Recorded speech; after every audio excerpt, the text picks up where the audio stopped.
You and me, we need to have a talk. Come here. Don't be afraid. I caught you with your hand in the cookie jar, and I'm not mad. I'm just fucking pissed. I don't know how much more clear I can be when I say I can't stand it when people harass or insult someone or some community I make a video joking about. When I make a video, it's mainly for entertaining purposes. I never, ever want anyone going out of their way to harass and insult whoever or whatever it was about. I actively discourage that behavior, and it keeps happening, and it's making my asshole fucking raw.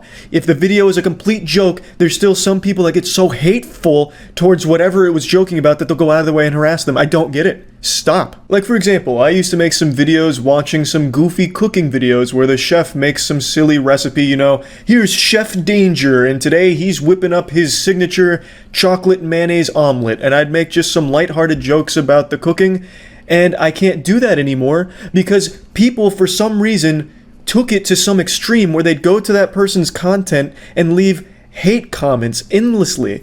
Just being a massive fucking douchebag to the person when it wasn't serious, we were just joking around. And I know on the internet saying just joking is the lamest thing you can ever fucking say, but I have no other words to describe it. Like 90% of the time when I make a video on someone else's content or a topic, the person that it's about reaches out to me and we become friends, like with Ordinary Sausage. We became friends through me joking with his content. Like, it's never serious. I make videos just for entertaining videos, not to lead some kind of fucking movement or crusade against someone or something. Like, it's just not that fucking deep. Just to be clear, I know it's not a lot of you that do this. I know it's not a ton of people engaging in this. It's a very, very, very small number of people from this community that do this awful shit. But just like when it comes to Minecraft stands, where a small portion of the community does some horrible shit, I want to just get ahead of it and completely disavow it again in front of everyone and tell you that it is unacceptable to me. I don't encourage it. I don't like that shit. And to the small number of people that do put on like the cape and mask and then head to the fucking comment section to be an asshole or start DMing the communities or the people just to be a douchebag to them, please stop. You're not a member of the Justice League keeping the internet safe one hate message at a time. You're just being a douchebag. The reason I'm talking about this is because it happened again yesterday. I was covering a subreddit that I thought was a really goofy place. I called it the worst subreddit on Reddit. I never showed the subreddit's name, and I did that because I wanted to make sure that no harassment or anything would happen to it. I even gave like a full disclaimer, please don't fucking do this, like the goddamn FBI warning on the old VHS tapes that pop up before a movie. But just like the fucking little, are you sure you're 18 message that pops up before entering a porn site, it was useless. Because people still went out of their way and did it because I made one massive mistake. I didn't censor commenters' names. In fact, that thought didn't even cross my mind. I had this level of trust with the people watching that there'd be this understanding like, hey, we shouldn't go harass them. He even said he doesn't want that, and it's also not that serious anyway, so there's no point. Let's just sit back and be entertained. I thought I could trust having the names not be censored. Like, it didn't even come across my mind like this could be a problem. But it turned out to be a huge problem because over the last 24 hours, people have been non-stop harassing the commenters that showed in the video, and all of the subreddits are privated. So it's been a complete fucking disaster because of that, and I feel like shit. I know on the internet, especially people that are active on Twitter, have this idea that they can save everyone and be the anime hero that they were born to be. But I really didn't think that would come out to play with the topic from yesterday's video, and I guess that's my fault. I thought the topic was goofy enough where we could all just be entertained by it. Yes, there were some very disturbing posts on a few of the subreddits that I briefly mentioned, but none of the comments I showed in my video were those people. So you going out of your way to harass those people did absolutely fucking nothing, except perhaps reinforce their beliefs that nothing good comes from dogs. Like I don't know what to tell you. I don't know what you were really thinking, because you didn't do anything to help anyone at all.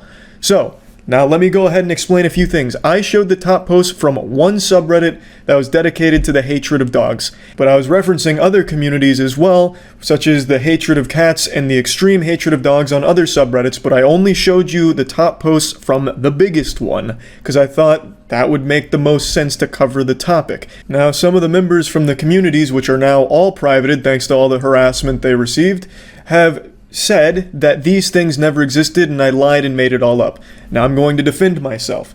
I did not lie and I didn't make it up, as some of the members will also admit there were quite a few comments that would suggest accidentally letting the dogs out of the house, letting their partner's dog out of the house, or perhaps calling the police on the neighbor's dog that was barking, and maybe the police could take care of the dog. And yes, a lot of those posts were removed by moderators, which is great, but there still were comments that were shared like that. It's not like they never existed and I made it up. They were there. I have literally been on those subreddits for 3 months just reading some of the stories. I have seen them. I have read them. But again, I was referencing other communities that hated dogs and cats that just weren't as big as this one. I was just showing this one to cover the topic.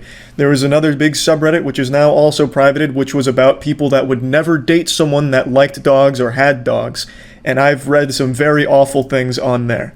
But I wasn't showing those, I was only merely referencing them because the video was supposed to be about the whole topic, not just that one specific subreddit. And I guess that's my fault for not conveying that more accurately. I thought I kind of gave it away better by saying like there is other communities like for cats, but I should have made it more clear that it wasn't specific to just this one community. There was a lot of communities also going through very weird hatred of dogs as well as cats that I was referencing.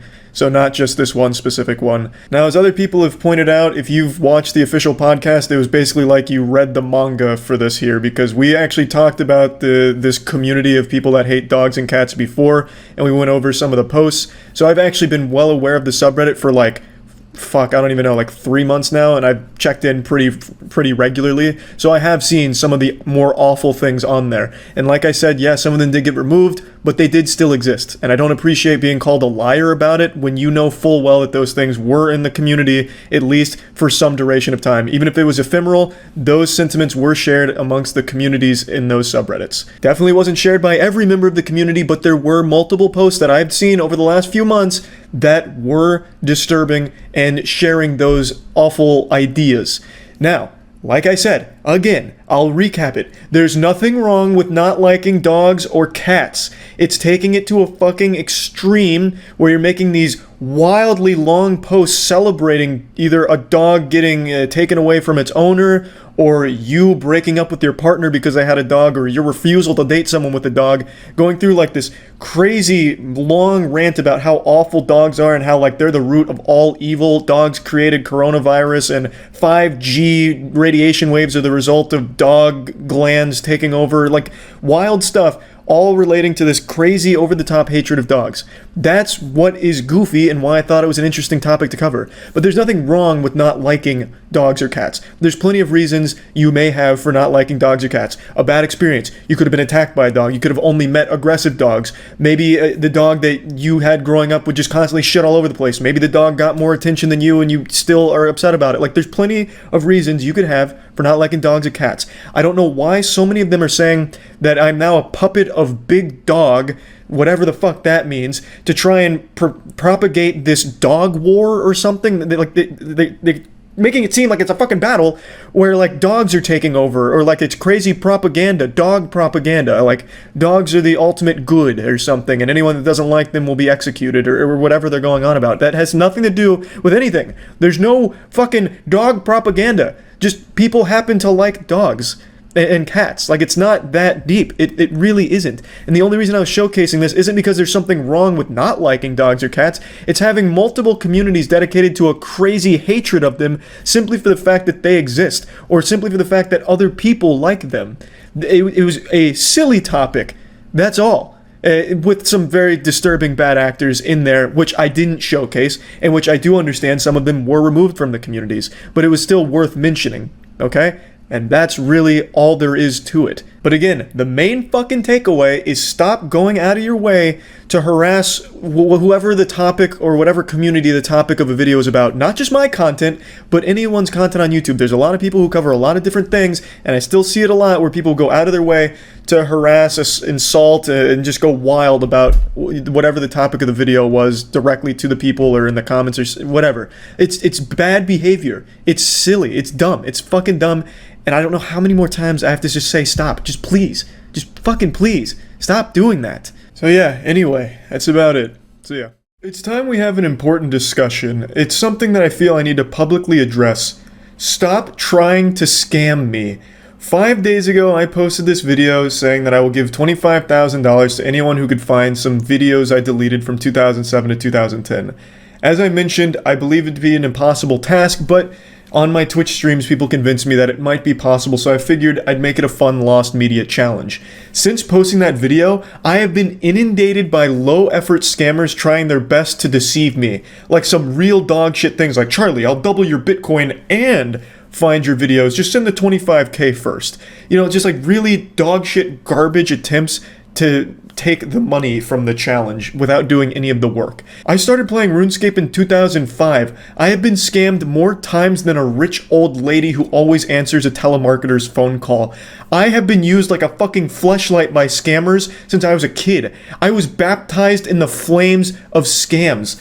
I understand scams, how to recognize them, and I'm not that gullible. I don't usually fall for scams anymore. However, the scammers are getting more creative and clever. I was almost fooled by one the other night, and I'll go over that in just a little bit. But first, let me just go ahead and talk a little bit about this Lost Media Challenge. I've received so many emails and messages from people saying that I owe them money because they found my first Gears of War sniper montage, a video that is currently still on my channel. People are literally just going to my channel and sorting by oldest and then saying I owe them money for finding those videos. You think I would pay $25,000 for someone to click 2 buttons on my channel? You think I haven't done that?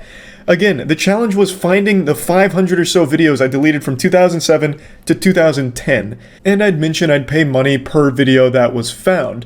And because of this, people have just been sending me random links to old videos that are still on YouTube. All people are doing is typing in the name Critical or Mabo Insano on YouTube and sorting by upload date and going backwards, and they're sending me links to things like my Torquebow Ricochet montage, my Gears of War 2 mini-tage, Bull Talk montage, videos that still exist on YouTube on other people's channels because I sent them there. I never deleted those videos, I sent them there because those were montage hubs back in the day, so obviously I know about them. Those were never lost videos. And what makes this pretty upsetting is in the initial video where I talked about this bounty, I even talked about that. I pulled up the Torquebow Ricochet montage saying, I know this is where people would immediately go to, you know, thinking that it's a lost video, but it isn't. And it makes it very clear that most people didn't watch the whole video or even watch half of it, because I even pulled up Gearsopedia content saying this is not lost videos, so please don't send it. And I have gotten hundreds upon hundreds of people sending me those videos and demanding that I pay them for that. It's fucking sickening. It is swamping up my ass real hard. Those aren't any deleted videos. You're not, hacking into the mainframe and finding these by just searching Critical and going backwards on YouTube. It's like when I posted that video, I lobotomized all these investigators. Like they just turned their brain off and scrambled to find anything to try and get money out of it. Obviously, I would have looked up Critical or Mabo Insano and sorted by upload date, or looked at old entries on other forums by Googling it. You can't find them like that, which is why I put such a high amount on being able to recover any of these videos. So please, stop just sending me links to YouTube videos that have been up for like 13, 14 years. I clearly know about them because they still show up when you search for them. Another thing people keep sending me is the archive.org dump, which has a lot of videos from my channel on it, and they're saying, look Charlie, I found all your old videos, so where's my money? But what they didn't even bother to do is looking at those titles to see if those videos are deleted. The answer is no, they're not. In that entire archive.org dump from my channel, all of those videos are still on my channel, except for a couple that got blocked from old copyright stuff. But they're not old videos. Those are like 2014 stuff that got blocked on that dump. So it's not what I was looking for, and no one even bothered to check, and they're still demanding money from me for it. So I just wanted to clear up all of that confusion quickly, alright? Like I said, it's not some easy lost media challenge. It would be something that would take tons and tons of work, and I don't even know if it'd even be possible, because like I said, YouTube can't recover them because this was before YouTube was bought by Google, so they don't have any archives of the deleted videos on their service anymore. So I don't think, like I said, I don't think it's even really possible. There's only been 2 people so far that have genuinely recovered some old content. One guy was able to find 10 seconds from an old glitch video that I posted, and then another guy was able to find an entire video that was deleted from another person's channel that had a commentary video of mine that I sent to them. From Pixel Enemy's channel, I made a guide for Star Wars Force Unleashed back in 2010, and that channel deleted it at some point along the way, and someone was able to actually recover it. So a bit later than what I was looking for, because it was never a video I posted or anything like that, but even still, that was extremely impressive, and it is actually the only deleted video that has been recovered by someone so far. So yeah, I just wanted to do a PSA on that entire thing before showing you what I believe to be the most clever attempt at scamming me so far. This happened on stream a few nights ago. I stream every single day at twitch.tv/moistcritical. Please stop in, put a few extra inches on your penis. We have a lot of fun over there. I'm probably streaming right now, and I would love to see you there. So come on in and say hello to me right now. Twitch.tv/moistcritical. I'll put a link in the description. I see. This is a pretty good thumbnail. Halo 3 Dark Venom's Lone Wolf game. Let's see. No! Someone did it! No way! There's hope! Someone actually recovered one of the deleted videos. Let's fucking go. Is there audio? Hold on, I have it muted. No fucking way! Wait, how? Yeah, send me either an email or a DM or something. And tell me what kind of work went into this. I'm pretty optimistic now. That's fucking big. So this was one that I deleted, like genuine. This was not uploaded anywhere else. At least not that I'd ever found. It wasn't on archive way back. No random channel, nothing. This was a fully deleted in the void video. So Mabo Insano Hunter, make sure to DM me or email me. Which one? Who put that in the chat? Let me see. And I need to make sure you're like the actual one that did this and didn't just take someone else's work. But yeah, I'll pay for this one. It's 25 grand for the entire bounty, like if you find every single one of them, but I'll go video by video. But I want to know what kind of work went into this. How are you sure this is your video? Because I absolutely remember this. This is the right map. This is the right song. It's the right length. I never went above like 4 minutes. Also back then, you couldn't go above 9 minutes. 9 minutes was the limit, so I kept everything super short. Let me see. Let me see if they show the Dark Venom name. Because maybe you're right. Maybe they did just somehow... It'd take a lot of knowledge to be able to recreate it like this, though. Oh, you might be right. I don't see Dark Venom there. Oh, fuck, you might be right. But how? How would they... Wait, this is very deep now. Everything about this was right, but there is no Dark Venom here. As far as I remember, he didn't have another gamer tag. Because you mentioned the song in your YouTube Bounty Hunter video. That is true, I did mention the song, but I never mentioned the map. I don't think. I don't think I ever mentioned the map. I can't really rely on like my memories of how the match looked, because that's not very reliable. Yeah, you're right, Ashy360 did post it first. Huh, that is very odd. There is no Dark Venom here. Thank you, Twitch chat, for looking out. So Ashy was first, for sure. Comment your name down here, or like your email or something, so I can get in touch. They could have found the map on one of the stills from your video. True. That's true. I also, but this again, I can't really rely too much on like my memory of the game itself. I don't think he even won the game. From what I recall, I don't remember him winning. I just remember him dropping a decent amount of kills, because like I said, we weren't good. We were never good. So him just doing well was like crazy to us. If you Google Lil John Paul 11, the guy's original channel pops up. Okay, let me see. The murder of John Paul I. That turned up nothing. You were right. That changed everything. I don't know what to believe, man. This has gotten very complicated. That means it's not recreated. That again, that's why I'm saying it's very interesting. But if this was the Dark Venom game and he was like this is all genuine, his name wasn't John Paul. His name was Nelson. Not to throw the guy under, but I have good memory. I remember Dark Venom's name. His real name was Nelson. It wasn't John Paul. So I don't know why he'd have a Lil John Paul name. And I don't think he ever had another one because I only ever played with him as Dark Venom.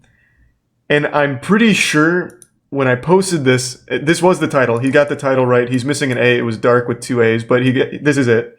This is what I titled it. I'm pretty sure he was Dark Venom in that video. I don't recall him being on the Lil John Paul account. What this also could be is someone just found an old gameplay free-for-all on this map and then set it to the song that I used back in the day, since I did mention the song. So they could have found this footage, but it's also not on this channel. So who would have posted this? One of these fucking milk-drinking children that didn't even drop 5 kills? Yeah, it is fake. There's a video by Perplexian Films. So this video is a video from Perplexian Films? Or is this just your channel now? You're right! Those goddamn ruffians! They tried to fake it! Nice. Chat. How did you find this?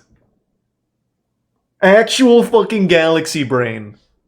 That's low. That's pretty goddamn low. Thank you, chat.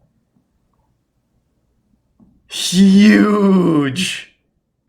You can fool me. Well, I wasn't totally convinced either. I was the one that noticed the name, just saying. But you can't fool Twitch chat. How the fuck did you find this? So they took his video, pixelated it a little. Well, actually, they didn't even really need to drop the quality because it is a 2010 video. And they just put the song to it. Fucked up, man. That's fucked up. Yeah, like I said, I don't think it's ever gonna happen. I don't think anyone will ever be able to recover those old videos. That's even more so scummy for the money aspect, but also just it's so immoral.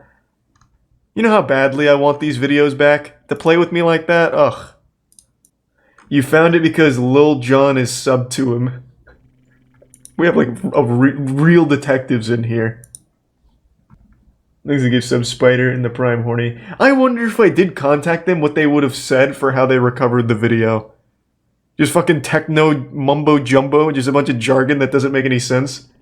I tapped into the flux capacitors, vibrated at the correct kilojoules, recovered it from the ether. Damn, man, I got so fucking excited. As technology continues to evolve, so do scammers. They continuously adapt and find new ways of fucking people in the ass. Most recently, I've noticed a lot of people taking advantage of the Ukraine-Russia situation where people are setting up fake donation links to help Ukraine when, in actuality, it's just going directly to the scammer. I've seen a ton of YouTube live streams popping up where it's a channel impersonating the official Ukraine account and posting a bogus donation link to a crypto wallet that they own, and it just goes right into their piggy bank, and it's just really fucked up shit. What I'm saying is, there's always tons of scams that are constantly changing. If you've played RuneScape, you have probably been scammed yourself. However, there's one scam as old as time. It's psychic energy manipulation, fake martial arts and shit like that. Honestly, just genuine anime shit where people really believe in this idea that if they focus on their breathing hard enough and really get in tune with their chakras and their belly, they can generate fucking Kamehameha blasts from the palm of their hands as well as set up force fields. It's a scam that's been around since I was a kid. I used to laugh at it when I was young, and I'm still laughing at it today. And it's just as popular, if not more popular now, than it's ever been. So don't be frightened of your passion and your dark energy. Please use it in this. You can put the thumbs up if you like. It's to make contact with our source of power, the Hara, the Tantien, center of energy in the body. And when I say breathe out, we and you blow out a black smoke, which is all the negativity, the tiredness, anything that is pain in your body, just breathe it out. All of these classes sound like fanfic from the instructor. We're going to need to use your negative energy. We're going to have to harness that darkness within each and every one of you. Every heart has its darkness, and today we're going to channel that power into the most devastating, destructive event since the fucking meteor that killed the dinosaurs. So get ready. Get into the belly, the center, the poo-poo-ba-boo-boo, and we're going to channel all of that energy from your center and blow it out. He talks about, like, expelling all of the negativity and shit. Like, just breathe out all of the problems. That'll surely fix it. Oh, you're homeless? Just breathe better, idiot. And then I say, look up. Hold the energy down into your body. And lock it in the belly. Look up, look up.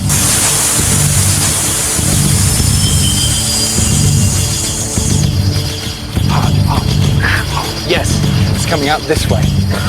Good. I love this maneuver right here. They're looking like vampires that just got exposed to sunlight, so they're starting to melt. It's like a Redditor leaving the basement for the first time in 10 years. Now, this video is a video I saw like 7 or 8 years ago now, and it's just a timeless classic. I think it illustrates the entire problem with this scam top to bottom in a nice, easily digestible 7-minute video, which I will of course be breaking up and just showing you the greatest hits here in a nice little montage, give you the cliff notes. But it has everything. It has all of the dumb pseudoscience jargon, it has goofy posing, it has force fields and energy blasts, and it even has immediate regret, which I won't spoil. And I say, bend your knees, cross the arms, and then break the chains.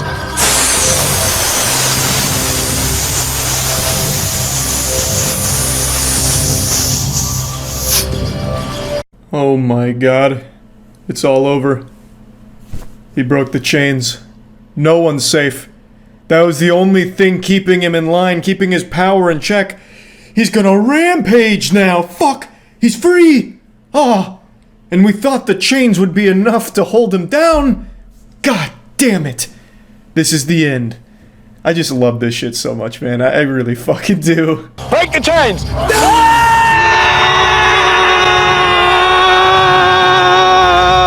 I love the guy in the red looking like Conan O'Brien over there. He's really getting wild and wacky with it. I actually thought for a second he was breaking real chains. He sold the performance so well. Just look at him go. He's experiencing a real exorcism. Maybe there is superhumans amongst us, and this is probably one of them. More power, more passion, more power. Big. Look into the hands. Look into the hands. Look. Look into the space between. Yes. Good. Good. Good. I used to do this exact same thing when I was a child after watching Dragon Ball Z. They're making spirit bombs right now. It's a little spirit bomb making workshop. And I don't think any amount of opening of their third eye is going to necessarily create a real spirit bomb there. Unfortunately, I wish that were different, but it's a lesson I learned the hard way and one that they probably will too soon. This looks like a scene out of the movie Midsummer. Like, this is all very cult-like shit. Good. Good. Good. Yes, Magnus. Good. Good. Yes.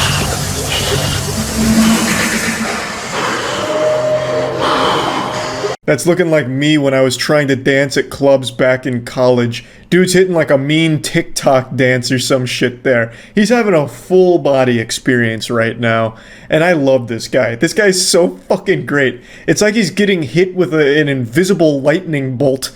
Just being electrocuted. He's just fucking... So is there anybody who wants to try defending themselves? Well, it'll work, so it doesn't you really have to try. But is anybody ready? You're ready, actually, and you're ready.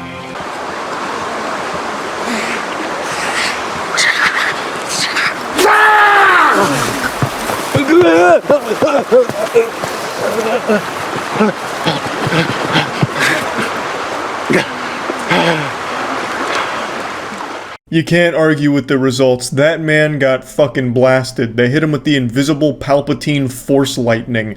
It just zapped him. And then when he was writhing on the ground, flopping like a fish, he seems to have ejaculated at the very end of it. So not only will you be able to disarm your attacker, but then they'll come in their pants. The ultimate embarrassment.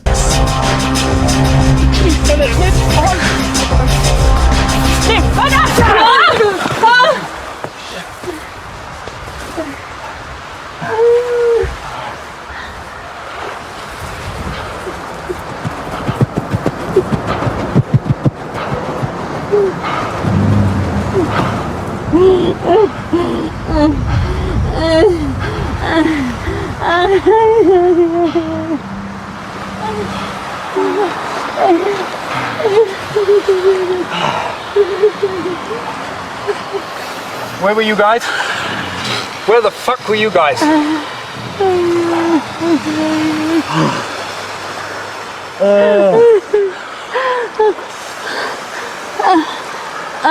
There's no doubt she immediately regretted paying for this course. Not only did she give money to get her ass annihilated, she then had to spend even more money on medical bills for her fractured pelvis, I imagine. I don't know if her pelvis was actually fractured, but in the full clip she walks away in excruciating pain holding her hips. So it was also a very hard tumble too.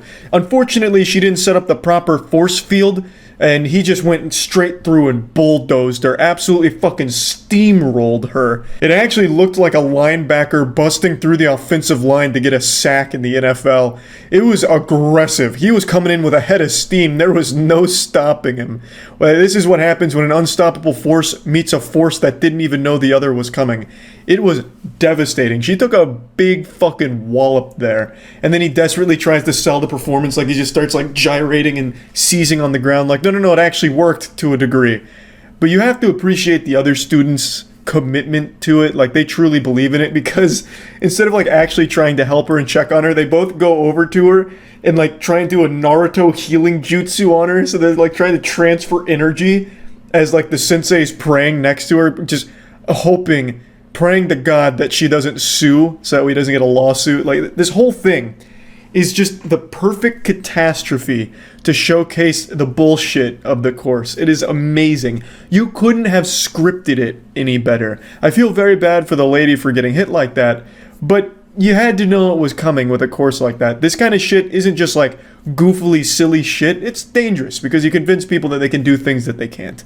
And also, after she gets up and walks away in pain, the teacher blames her for it, saying that she didn't really do a good enough job, and that only did a better job at convincing all the other students that it's real, because it made them a stronger believer, like, damn, if I'm not really putting all my energy in here, I'm just gonna get hurt.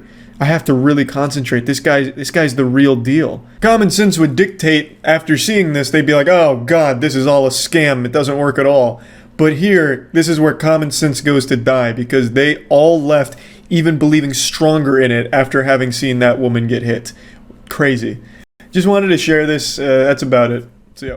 If I had the ability to beam a thought into a man's head right now, I would go directly to Randy Pitchford's noggin and try desperately to urge him to stop. This is a message directly to Randy. If you are not Randy Pitchford, disregard the following sentence. Put down your phone, I say as I shake him by the shoulders. Oh my god. I have clowned on this goofball for years. Randy Pitchford, I think, is one of the game industry clowns that is always able to somehow make himself look like a fool and damage the company he represents. And this has got to be the best example of it. Borderlands 4 came out, and it is genuinely better than Borderlands 3. Most people are happy with it. I am actually pleasantly surprised by it. I'm not the biggest Borderlands fan, but this one is definitely an upgrade. But it does have a problem. Performance. There are tons of reports from numerous players citing that their performance has been lackluster with a lot of problems. It is a widespread issue that's been reported many, many times. Personally, I haven't yet. I've crashed once, but that's just kind of to be expected with modern games at this point. I just kind of write it off. But I'm lucky in that regard. Not everybody is having as smooth of an experience, and instead of just doing like the very normal, very standard thing of just saying, hey, we see your complaints about performance, we're sorry, we're working on it, Randy instead goes on a fucking scorched earth tirade on Twitter looking like a damn imbecile. Like, he cannot help himself. He is snatching defeat from the jaws of victory. Everyone has been celebrating Borderlands 4 finally being good, And Randy Pitchford says, wait a minute, I can turn this into a bad thing, check this shit out.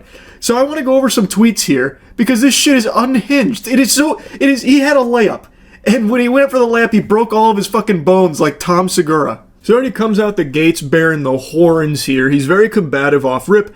Every PC gamer must accept the reality of the relationship between their hardware and what the software they are running is doing. He did get community noted, saying, the publisher of a game is responsible of providing accurate, recommended, and minimal specs since the consumer has absolutely no way to check how the game is going to run in the hardware before release. Which is true.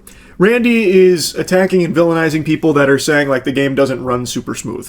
Which is a really weird decision to do. He's just saying, like, listen, you guys with all your, like, cheap-ass hardware are trying to run our game and complaining that it's not running all that great on your dog shit rig. Like, that's on you. You're gonna have to take some responsibility here for being poor. Alright? You can't just point the finger at us. We can't cater to every single fucking device out there. That's on you guys, and it's time you take a hard look in the mirror. Not exactly what he's saying, but that's kind of the sentiment he expresses. Because he goes on, like, a long rant. The minimum and recommended specs are published. The most common hardware is a 4-year-old cell phone. Borderlands 4 is a premium game made for premium gamers. I'm just going to take a pause right there. Just even saying that sentence out loud put vomit in my throat. Wow. Borderlands 4 is a premium game for premium gamers. Oh my goodness. Jiminy Christmas, Randy. Holy shit. Imagine being this much of an insufferable loser that this thought not only crosses your head, but you actually have the gall to type and post it proudly. Oh my lord, to be a neuron in his brain fucking floating around in there. Wow. A premium game made for premium gamers. Listen, guys, this is a premium experience for only the real premium gamers. You know, the kind of guys to wear sunglasses and smoke a cigarette. They get pussy. Not like you non-premium gamers. This is not made for you. In fact, steer clear with that stench if you don't mind. Just as Borderlands 4 cannot run on a PlayStation 4, it cannot be expected to run on too old PC hardware. Unlike on PlayStation and Xbox, we cannot prevent a PC player with suboptimal hardware for the game to try and play it, so some try and get mad, and some have actual issues we need to fix, and some need to learn how their PCs work at the high end for this specific game in 2025 and use the tools available to them to find the right balance between frame rate, resolution, and graphics features. This is not a game made to run on 10-year-old PCs. This game uses the full capabilities of modern bus, CPU, and GPU. If you're trying to drive a monster truck with a leaf blower's motor, you're going to be disappointed. If you discover your system can't run the game well by accident or wishful thinking and or don't want to try to mess with settings to make things good enough for you, please use the refund feature on Steam rather than have a subpar experience. And don't let the door hit you on the way out, you not premium pile of dog shit. Have fun enjoying life with no one to love you, non-premium little swine you. Randy out here with the venom. Now he got dunked on for this pretty hardcore, because, shocker, it's not just people with old hardware that are reporting issues. It's people with even top-of-the-line equipment that are having performance problems with Borderlands 4. It is like an actual, real notable issue. So people were quick to point this out, saying like, brother, I've got a rocket ship and I still can't run the monster truck here. It's not a problem on my hardware's end. And they're right. In most cases, well, I won't say in most cases because I don't know every case. In a lot of cases, it is not the person's equipment that is causing the issues. There clearly is something that is, with Borderlands 4 here, not optimized. And it is causing some issues for a lot of players. I don't know why Randy refuses to just accept that, being like, hey guys, look, looks like we do need to fix things. He even like tiptoes around a little bit of like almost taking some responsibility there, where he's like, there are some things we need to fix. You could have just stopped it there. You know, you didn't have to keep typing. Like there wasn't there wasn't any pressure to keep going and yapping. No one ordered the yappy meal here, Randy. You could have just stopped saying like, yeah, there's some things we need to fix. Like I don't know why he comes out here and is like, everyone's trying to overclock their fucking TI-84 calculators where they're trying to play Borderlands 4 and blaming us. Randy's rage starts to bubble over and he gets very sassy with this one. Code your own engine and show us how it's done, please. We will be your customer when you pull it off. The people doing it now are clearly dumb and don't know what they're doing, and all the support and recommendations and code and architecture from the world's greatest hardware companies and tech companies working with the world's greatest real-time graphics engine coders don't know what you seem to know. /sarcasm. Legitimately, all Randy had to do was just be AFK. Like, if he just didn't have a Twitter account, Borderlands 4 would still be getting, glazed to high heavens here with, like, the little asterisks about performance issues. And that would be that. And I'm sure those performance issues will get fixed in due time. I'm pretty confident. But Randy, he felt like they were poking the bear, and he had to let the demon out. The bear came out of hibernation, so now Randy's baring his fangs on Twitter. He had the easiest assignment of do nothing and profit. And he just couldn't help but put his dick in his mouth. He just couldn't stop himself from doing it. Now he's looking like a real bumbling oaf. I don't know what he expected from this. Like, he's not even making good points either. He's just rambling and being a douchebag to people that, like, actually really like his games. Like, he's not even attacking people that aren't fans. Like, these are the actual avid consumers of Borderlands that he is now being combative with. And I'm only showing you a handful of tweets, but it's just a never-ending flood of nonsense from him. He is just driveling out all kinds of bile. I know a lot of you are dead set on playing at 4K with ultra max settings and using 2 or 3-year-old hardware. You do you, but Borderlands 4 and Unreal Engine 5 are doing a lot, and for me, that trade-off for frames isn't worth it. I play at 1440p with settings super high, and I'm super happy with that trade-off. The game looks amazing at 1440p. If you're not 4K stubborn and just want to have a great fun time with higher perf, please consider running at 1440p resolution. If you've got a beast of video card, you're probably fine at 4K, but if you're in the middle or close to min spec, I would definitely recommend making that trade. Again, Randy, it's not just people that are trying to run this game at significantly higher settings than their hardware will allow that are having performance issues here, man. He has deluded himself into thinking that the game is perfectly optimized, that is smooth for everybody, and anyone having issues, it's their own fault, when that is not the case. He is literally that meme of, you're all wrong. He's just so dislikable. I hate that I can hear this dweeb through the tone of his tweets. Like, I can already just see him slicking back his hair as he makes this one. Fun fact, customer service reports for Borderlands 4 at roughly 1% or so of installs. Using that simple rounded ratio, more than half of the tickets, approximately 55% of customers, are users reporting difficulty with their shift accounts, lost emails, access, etc. The next highest ticket is about FOV controls on console. Working on it. Next, 0.055% of customers are reporting issues with Twitch drops, and 0.04% of customers are PC performance related, with CS flagging 0.009% as valid, and 0.037% of experienced success with education settings coaching. That is less than 1% of 1%, 0.01% of customers using CS tickets for valid performance issues, which is less than 1/5 of the users using CS to get help with Twitch drops. So yeah, haters, put that in your pipe and smoke it. You just got served some facts by Randy Pitchford. You're welcome. Again, this is only like a few tweets out of what I think is like 20, 25-ish that he was ranting and raving for on Twitter. Fucking baffling, man. Again, I don't know how he does it.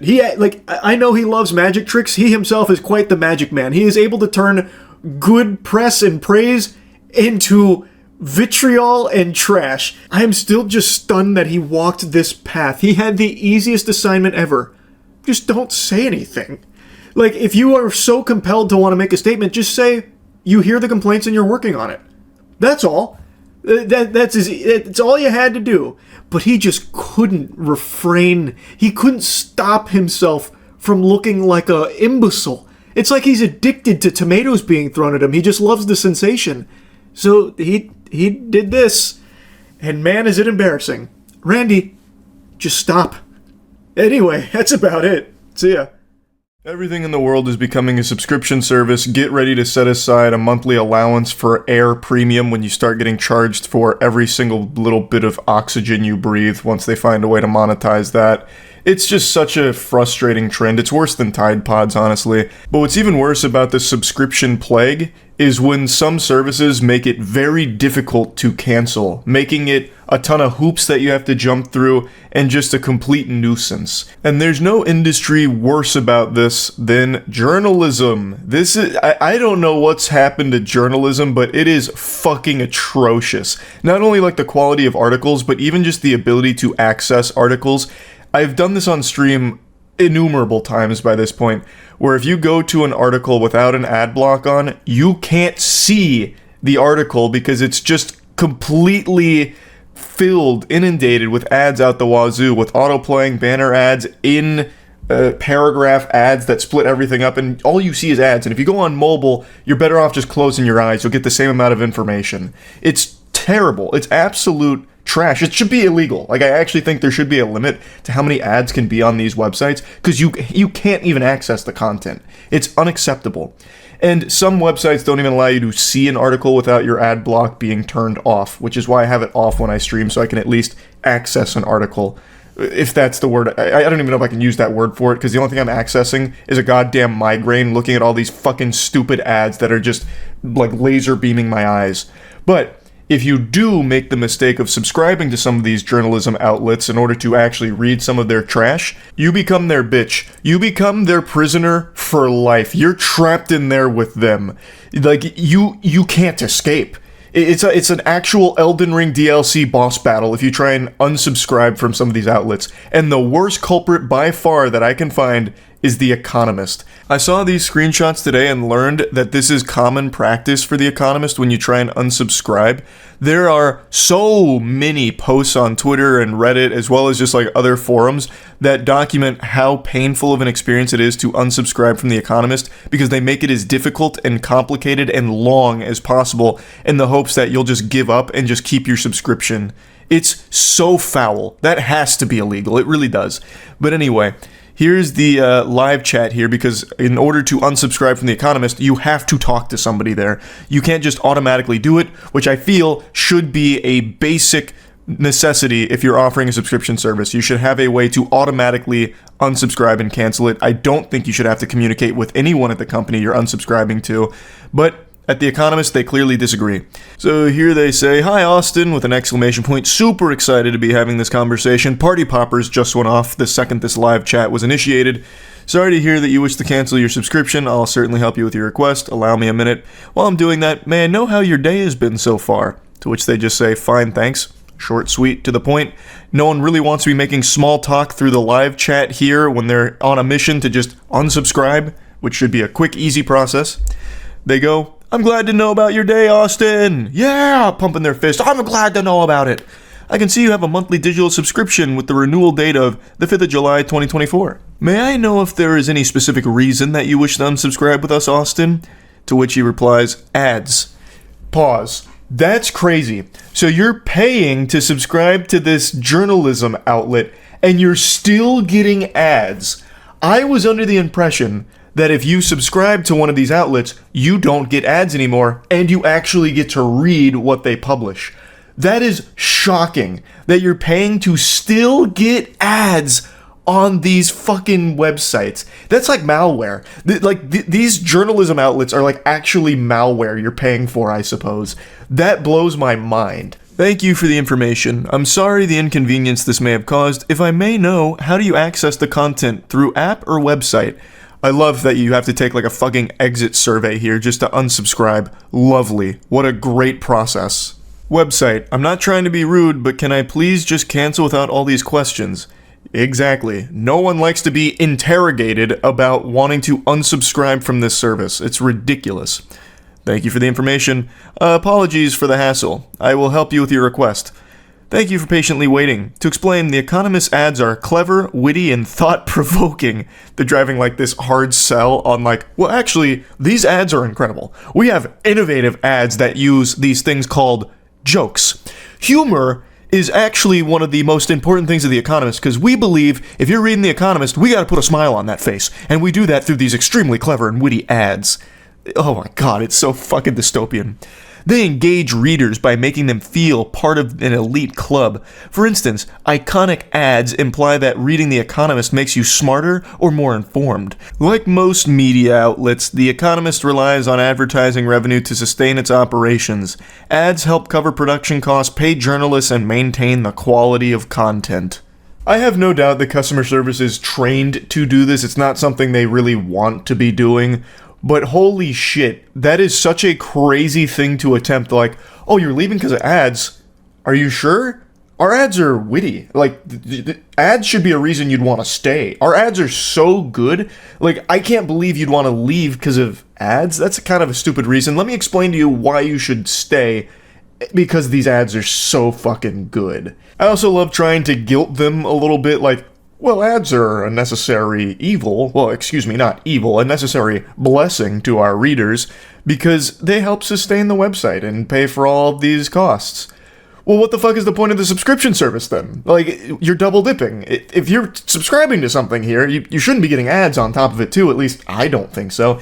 Or at the very least, non-intrusive ads. If you're still going to put ads to subscribers, it should at the very least rule out the possibility of getting in-video ads, banner ads, in-article ads, fucking audio blasting ads.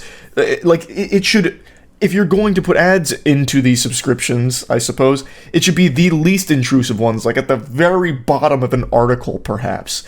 Like, it's stupid. This is really stupid. But above all, you should just let people be able to unsubscribe without this kind of hassle. This is absurd. So, it's not just a live chat that you have to go through, though there is so many screenshots from people having almost identical experiences with the Economist live chat when trying to unsubscribe.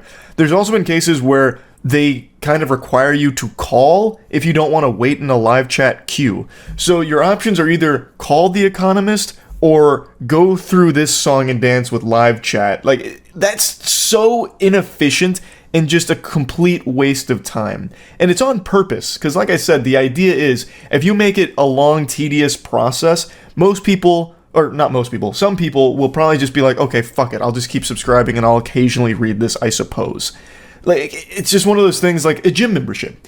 Gym memberships are notorious for this, where if you try and cancel a gym membership, they require you to go in there in person in some places in order to cancel it, and for a lot of people, that makes it a lot more inconvenient, so they end up pushing it and procrastinating, so they end up paying for it longer than they planned on.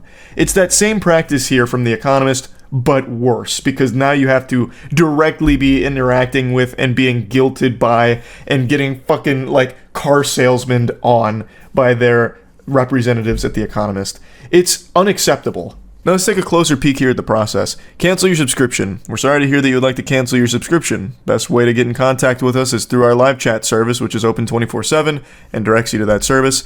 Why do you have to get in contact with them? Why not just offer like an automatic cancellation service as opposed to a live chat one? I think that's a little much, but whatever. Alternatively, if you don't want to wait there, you can find some phone numbers with a dedicated service center that will be happy to assist you. So you get to contact someone directly who will be giving you these sales pitches as you're trying to leave the service. And if you look to the right there, you can see the live chat that this user has started. Before I process your account, I would love to tell you about the Espresso app. The Espresso app from The Economist, which is a slimmed-down version of The Economist, offers a condensed experience which you can fully personalize to what you enjoy. It's super popular for people with less time on their hands. You can stay connected to the content while commuting, running, or doing your grocery shopping, and you have access to another free trial. It costs $12.90 for the month, or $129 per year. Sorry, it's a little blurry there. I couldn't read that.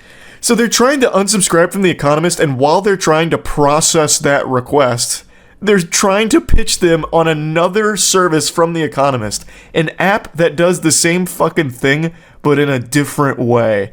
Who the fuck thinks that's a good idea? Oh, I see you want to leave The Economist. Well, have you thought of downloading The Economist app, our partner companion app? Well, here's why you should do it, and here's the cost for doing it. Would you like me to sign you up? I can do that real quick while I'm processing your unsubscribe request. It's a standalone app which you will have to download from your Play Store or App Store and use separately. I can switch you to the free trial Espresso today. This offer will reduce your payment from $29.90. Jesus Christ, it's just ridiculous. I can't even keep reading it. It's so absurd. Anyway, I'm not going to keep ranting about this. You get the point. If you're offering a subscription service, offer an easy, convenient way to cancel it. That's it. That should be an actual law. That if you have that, you must also have a way of getting rid of it easily without it being a complete fucking nuisance. That's really about it. So yeah.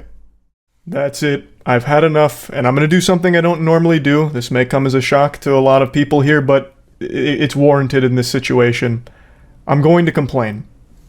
I'm breaking new ground here, and I realize you may not have ordered the wine off the menu, but I'm still going to bring it to your table anyway. I just made a video on the second channel talking about this, and I figured, you know what, now I've got it out of my system, I won't need to carry on the temper tantrum, stomping my feet and scream crying like a baby with diaper rash. But how wrong I was.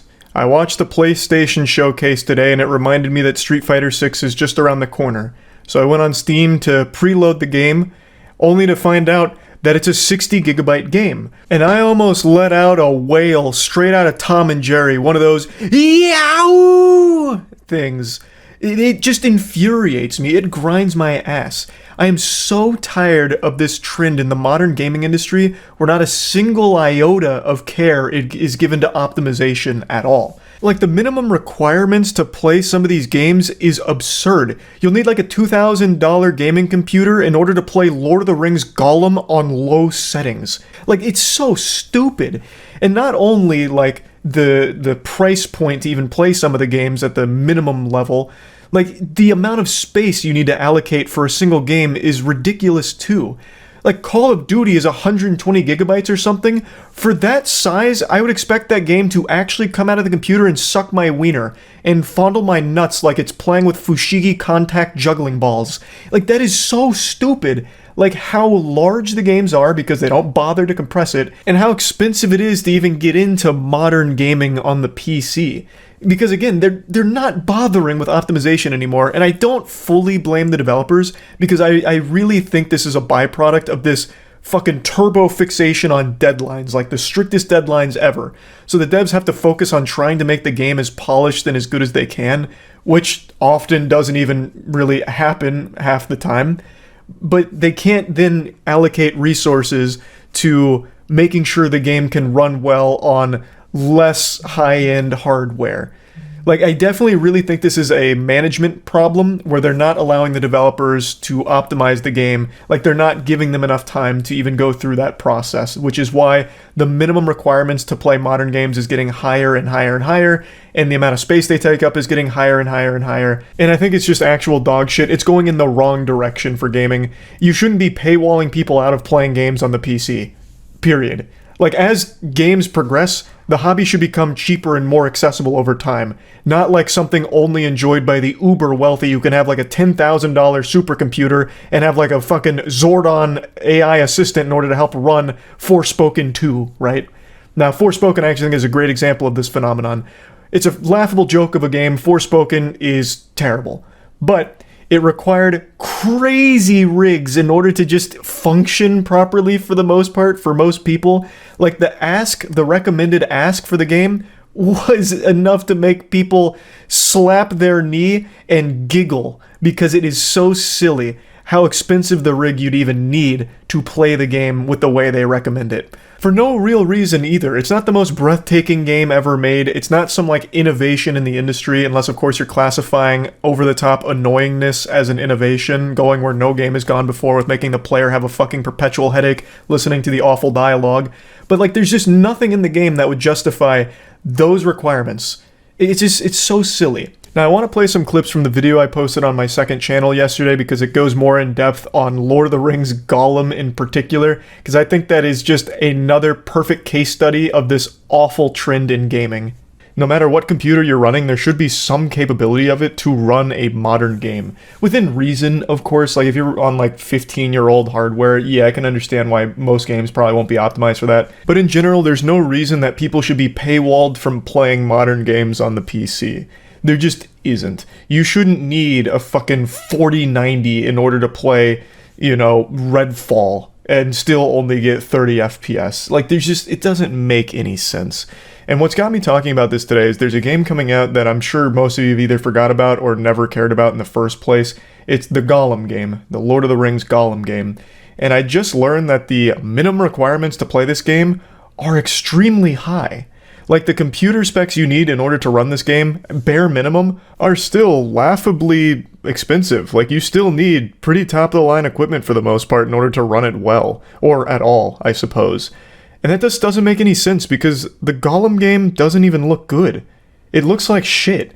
I'm hoping the game will at least be fun. I'm gonna give it a fair shake of the sauce bottle here, give it a whirl, but I'm not expecting much. The trailers and everything they've shown, the game is not visually impressive by any means. It looks barely above a normal indie title you'd find dumpster diving through Steam new releases. So how could they possibly justify the minimum requirements here? it's not adding up. Those were the clips from the second channel video. I realized that you couldn't see a difference since I'm still wearing the same shirt. My hair's pretty much the same. So you probably didn't even realize that it wasn't the same video, but yeah. I was going in depth on Lord of the Rings Gollum in particular. Now, another thing I touched on that I want to expand on in this video is that this is usually a big red flag that the PC port of a game is trash. Now, Lord of the Rings Gollum looks like a game that you'd find on a Nintendo Switch. And that's because it is. Lord of the Rings Gollum is on the Nintendo Switch. So why the fuck can it run on the Switch, which struggles with like a normal mobile game? That thing would probably fucking explode if you fed it Angry Birds. Why can Lord of the Rings Gollum run on the Switch, and then on the PC be so demanding that you need a pretty high-end gaming computer to run it at all, really? It isn't making any sense.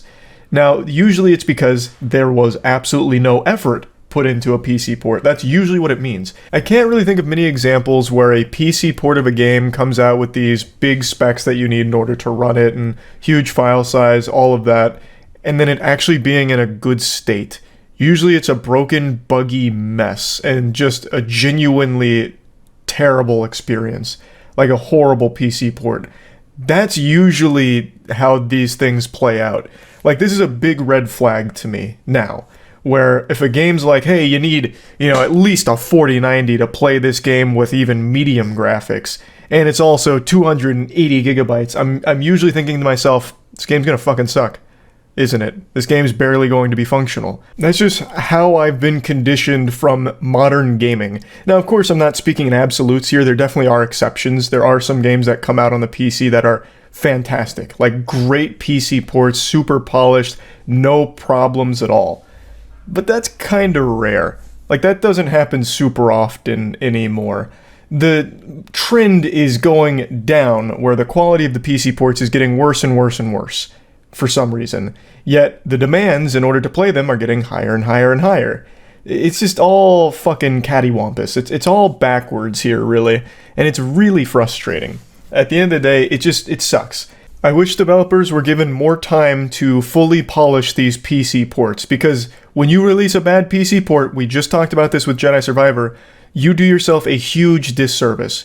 You immediately ruin the reputation of the game, and it never really fully recovers from it. If you have a bad PC launch, that alienates a large group of consumers, and it gives horrible press to the game overall that extends even into the console market, where, people that maybe aren't super tuned in to the discussion around games will hear through the grapevine like, oh, Jedi Survivor fucking sucks? It barely works? Oh, okay, well, I guess I won't even bother getting the PS5 version of it then.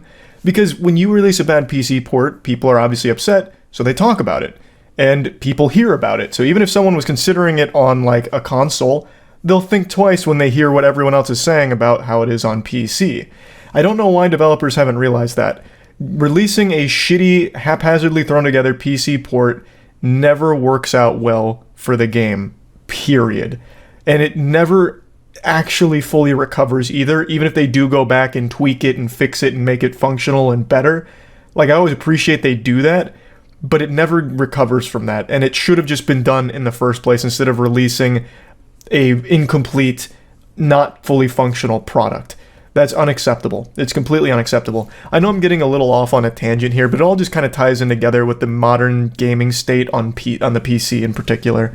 It's just frustrating. It's just overall very frustrating. So I wanted to rant about it again, and that's about it. So yeah. Let's see. The Rook Roam worked. Oh, holy shit. Yep. Oh my Yep. god. My God. Holy shit.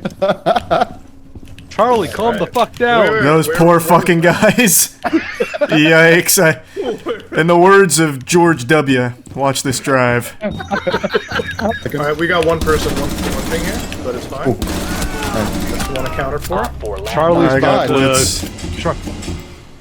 You wanna leave him the last one? Yep. No. I don't need the ace. I'm not trying to prove anything. Well, Let me I be an can't idiot. control it, bro. She's taking daisies. Let us be an idiot and try to get him. I got it. All right. Yeah. I'll take There it. you go. If you're just giving it away, I'll take it. Thank you. Okay, I'm gonna push it. Oh wait, one stairs. Fuck. Late Yep. ball. Shit. One stairs. Kaid. pussy. You let him. How is he not dead? What? Little bitch. Alright, hold on. What a big brain maneuver. Get in there. They're gonna plant. Down to 15 seconds. One friendly operator remaining. Not, I think. 10 seconds to go. Oh my god. Oh my god. 5 seconds left. You're a madman. Behind you, behind you, behind you. Oh Yeah. my. Oh yeah, Go, they're go, planning. No shot! way. No shot, he's still alive. Oh, man. We might not even need it. They haven't hard reinforced. Oh, wow. Might not need it because I'm kind of slapping him up here. I'm in VIP. Hold on with it. Let me get there. Holy God, shit. these Trump. poor kids. Bomb diffusion initiated. Alright. You good, you good. He might have Hold on. Oh shit. Oh fuck. Oh fuck. Just stall him for 45 seconds. Oh, my God. Oh fuck me. You good, you good. You've got him, Muda. Yeah. No, fuck. No, we're good. No, this is butt clenching. Oh, my God. just hold him. Yeah.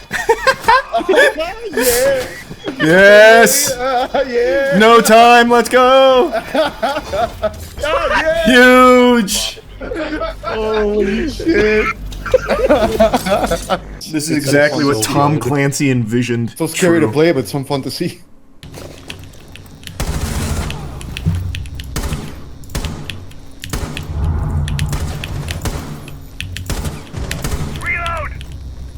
I think still there.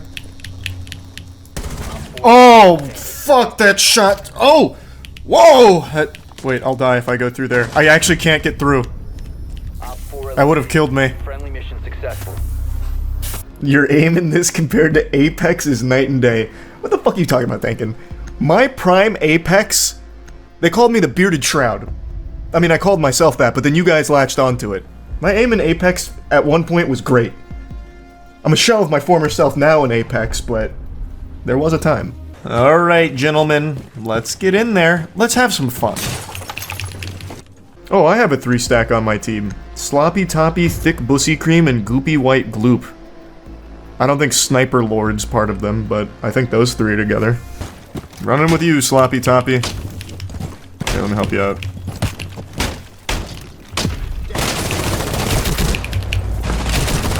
Don't you ever try that again. I don't know what you were thinking.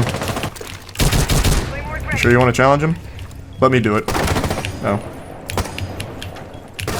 Oh, pfft. Diffuser. Scary.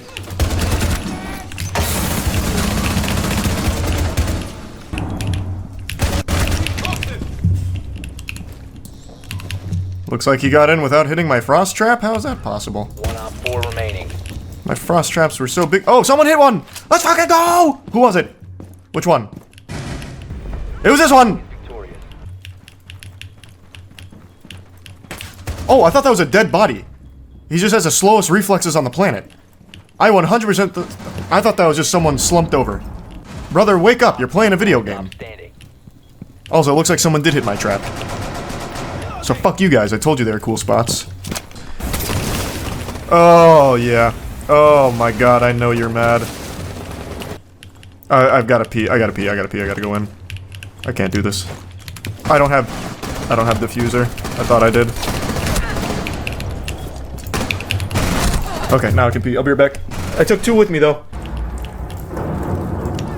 Here I come. Who put that fucking hatch there? Reloading!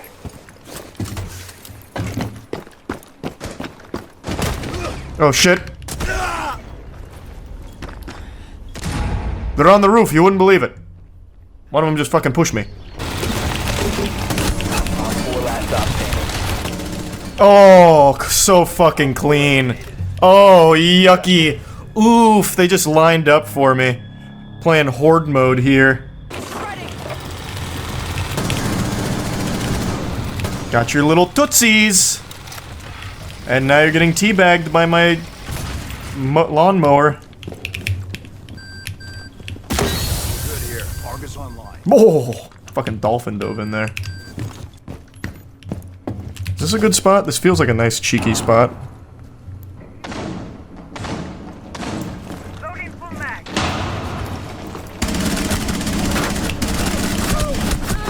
Well,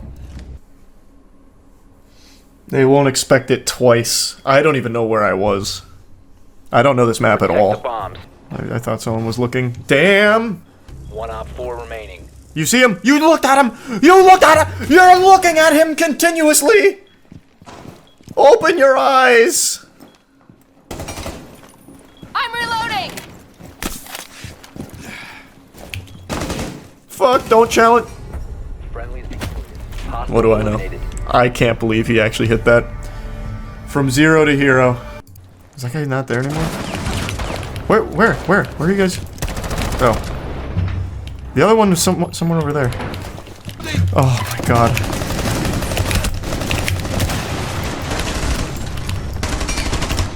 Bomb diffuser in place.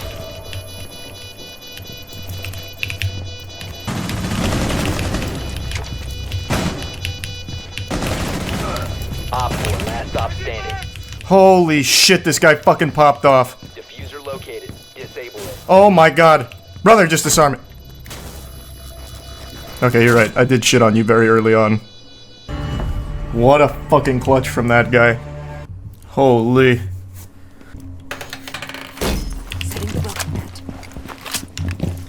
We'll see. 10 seconds. This is a really stupid idea, but sometimes this kind of shit works. Just a fucking hunch. Op 4 has located a bomb. I'll just stay down here. I doubt anyone comes through front. I fucking told you! Which one was it? Which one was it? Which one was it? Oh, it wasn't the stupid one.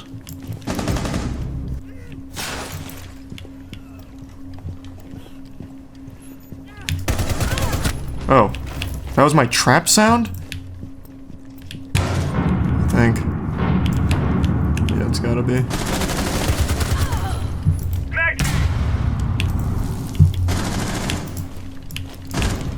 My frost mats went a little crazy on that round. Tell you, sometimes those brain dead ones are the best ones. Ready, set. Oh, Grandma's toes isn't there anymore.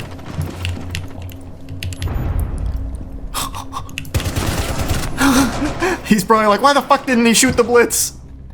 Little does he know. How did I miss? How did I miss the question on every sports fan's mind right now?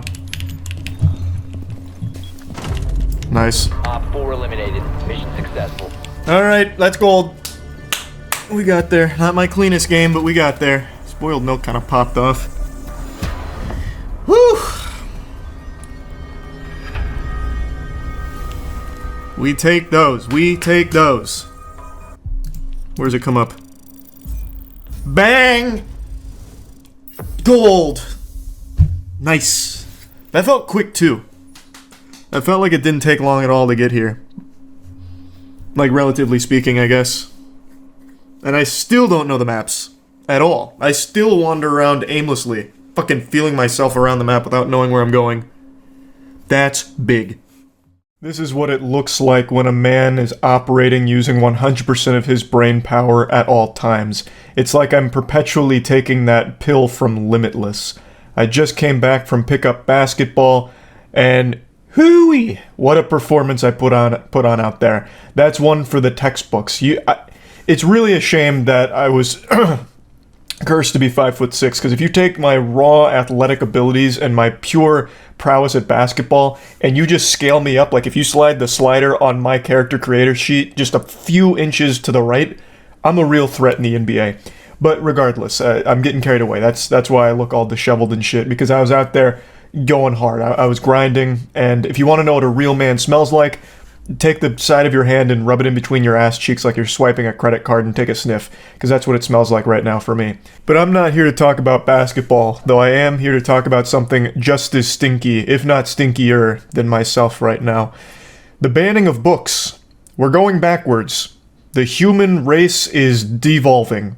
It's pretty clear we've learned nothing from history, since it continues to repeat itself. And right now, there's been a lot of books that have been banned, but one that I want to focus on today is a really, really wacky target for this. Assassination Classroom. It's a manga, and you've probably seen the anime because a few years back it was a very popular anime. And yesterday it was announced that it's been banned in at least one middle school, removed from their library, and faces potential bans in other schools throughout the district. To quote Jennifer here, the local chair of Moms for Liberty, she states, "We don't want students to think it's okay to kill their teachers." Hey pal, you just blow in from Stupid Town? This is their real reason. They think that this manga is somehow going to encourage students to kill their teachers or become school shooters or some shit. If you don't know what the plot of Assassination Classroom is, I'll break it down real quick. Basically, there's an alien, he's already fucked up the moon, and he's threatening to destroy the Earth, but he won't do it on one condition: he be allowed to teach a class. He wants to be a teacher. And all of the students in that classroom are assassins that are determined to kill the alien before the end of the school year, before he has a chance to, wreak havoc on the Earth. And it turns out the alien's an amazing teacher, and the students all take their attempts to kill him. That's fundamentally the story in a nutshell, just like really simplified. I can also 100% guarantee you, I fucking promise that the people that have banned this book and are lobbying to continue to ban this book have never read it. They probably never even opened it. They read a single paragraph plot synopsis, most likely on a fucking Reddit comment somewhere. They probably have no fucking clue what the story is even about or what goes on in it. They just immediately went into this frenzied panic and decided to just slap the ban hammer on it. And the worst part is, I'm not even surprised. Like, the caveman brain activating here and using absolutely no rational thought process to just ban this book doesn't shock me in even the slightest. And I understand school shootings have become more common than free food samples at a mall food court, but I'm gonna tell you right now, you didn't just stop school shootings by banning Assassination Classroom. I don't think there's a single human being on this planet that opened that manga and was like, I might need to kill my teacher. What if they're a fucking alien? Oh my god! Like, that's never happened in human history, and it never would. If you genuinely think your children are at risk to becoming school shooters after reading a fucking manga, there is a lot more problems at play there. You're gonna need to really step up your parental duties and really get involved in their life to ensure that they're staying on the straight and narrow. If you are actually concerned that they are going to read this and just bring in a fucking Glock to school to blast the teacher. It's a crazy thought process. Growing up, I always heard the expression, history repeats itself, or we have to study history or else we're doomed to repeat it, and I just never subscribed to that belief. I thought it was all just a bunch of baloney, a whole load of hooey. But now, I see how true that is. They legitimately are going backwards into, like, the panic in the 60s and 70s or whatever, 50s, whatever, with rock and roll, where they're like, fuck, it's the demon music! This is gonna cause everyone to go fucking loopy and start causing violence. Or with video games are causing violence, they're responsible for so much violent crime. Like, it's mind-blowing. And now we're banning manga. A manga that is about a fucking alien. We are reaching like a comical status with the shitty decisions being made with decisions like this. Now, Florida and that other school district aren't the only two places that are looking to ban this manga. Apparently, other states like Virginia and North Carolina are also up in arms about Assassination Classroom, and various other counties have reported complaints against it. So honestly, at this point, this almost feels like a marketing campaign for Assassination Classroom. It hasn't had this much buzz in years. It's gonna pop off in popularity, I imagine, as a result of all of this. But yeah, it's tragically silly. This is so fucking stupid. Using this manga as some kind of like scapegoat for school shootings, like, oh, finally, we figured it out. This is what went wrong. We've had Assassination Classroom manga in our libraries. That's what's contaminating the kids' brains and turning them into school shooters. It's this manga. We've done it. Eureka. School shootings are solved. Ban this manga and we're good. It's so fucking goofy. This is gonna do nothing to help anything, and I really hope they continue down this line of logic, so the next thing they start going after is Romeo and Juliet, because it might encourage their kids to commit suicide, so they need to start banning every single thing of Romeo and Juliet. Like, there's just so many ways that you could explore this absolute insanity. You can extend this to everything. Like, oh, we have to ban every book because something bad happens into it that might make the kids want to do something bad. Fuck! No more books! Words are the devil! It's getting stupid. It's getting real stupid. And since we're on the topic of books, there's another thing I want to complain about real quick, a little bah humbug in here for something that's a little different but still related. I am getting sick and tired of books being rewritten to fit modern sensitivities. I don't know how many of you are aware of this, but right now there's this movement going around to rewrite classic books in order to fit modern sensitivities. So, for example, Roald Dahl is an author I'm sure many of you are familiar with. If you don't know his name, you definitely know his work, like Charlie and the Chocolate Factory. It's been getting some revisions. They've taken out a lot of content from some of them, changed some words around, like really trivial stuff, but then sometimes outright removed not insignificant moments, like completely like changed it. All because they believe that it is no longer fitting for the current climate, our modern society. So they've taken it upon themselves to just rewrite it. What fucking heroes? Just rewriting books, huh? Amazing. Surely there's nothing wrong with that. Just completely changing the author's words around. Why fucking not, I guess, huh? I think it's ridiculous. I think that's absolutely ridiculous. I'm not a big book reader anymore. I've made that very clear. I don't really read a whole lot of novels or anything like that. But that doesn't mean I never did. I used to read a shitload. Up until, like, late middle school. Well, yeah, like, late middle school-ish. I used to read a lot. And, of course, I hate the idea of just changing shit because it no longer fits in modern sensitivities. Like SpongeBob. SpongeBob, for example, had 2 of its episodes just completely scrapped when it made it to Paramount+. One of them being the iconic Panty Raid episode, all because they no longer believed it was appropriate. So they gave it the old 1-2 buckle my shoe to the shadow realm with you. They fucking axed it from the service, and you can no longer watch it on, like, Paramount. It's gone. Because they thought it was inappropriate now. I think the obvious solution, instead of just banning episodes if you think that it is offensive by today's standards, is to do what has been done in the past for like old cartoons if there was like racist shit in it. In the beginning, you just make it clear like, hey, this happened a long time ago. By those standards, it was okay, but by today's standards, it's really not. We don't support, the beliefs of it. However, we want to keep the art intact and deliver it to you as it was aired and as it was written. That is the way you handle it the correct way. Instead of just getting rid of it or rewriting it, I think that's just fucking stupid. They just, pretend it doesn't exist or censor words because it's no longer fitting in today's society. It's stupid. Just make a disclaimer at the beginning like, hey, this book was like written 100 fucking years ago. There are some words in here that are no longer okay words. We recognize that, but we're not going to get rid of them. This is how it was written, thus this is how we're going to deliver it. Instead of just fucking revising it. I think that is an absolutely awful thing that is now becoming extremely commonplace. And I wanted to just rant about that a little bit and just, I don't know, it's just been grinding my gears because every couple of weeks now there's a new author that's the target of this like revision and revising, rewriting of their work because it's no longer modern sensitivity conscious. So just wanted to talk about that. This whole subject is just so fucking ridiculous. We are actually not learning from anything throughout history. It's pretty baffling stuff. That's really about it. See ya. Hey, earlier today I uploaded a video about piracy that was mainly just a rant about my position on this blossoming debate that's unfolding every day about piracy, as well as me talking about the nincompoops at Nintendo shutting down one of the most popular emulators, Yuzu. And it was just this very passionate rant. So passionate, in fact, that some of you may have noticed something a bit awry.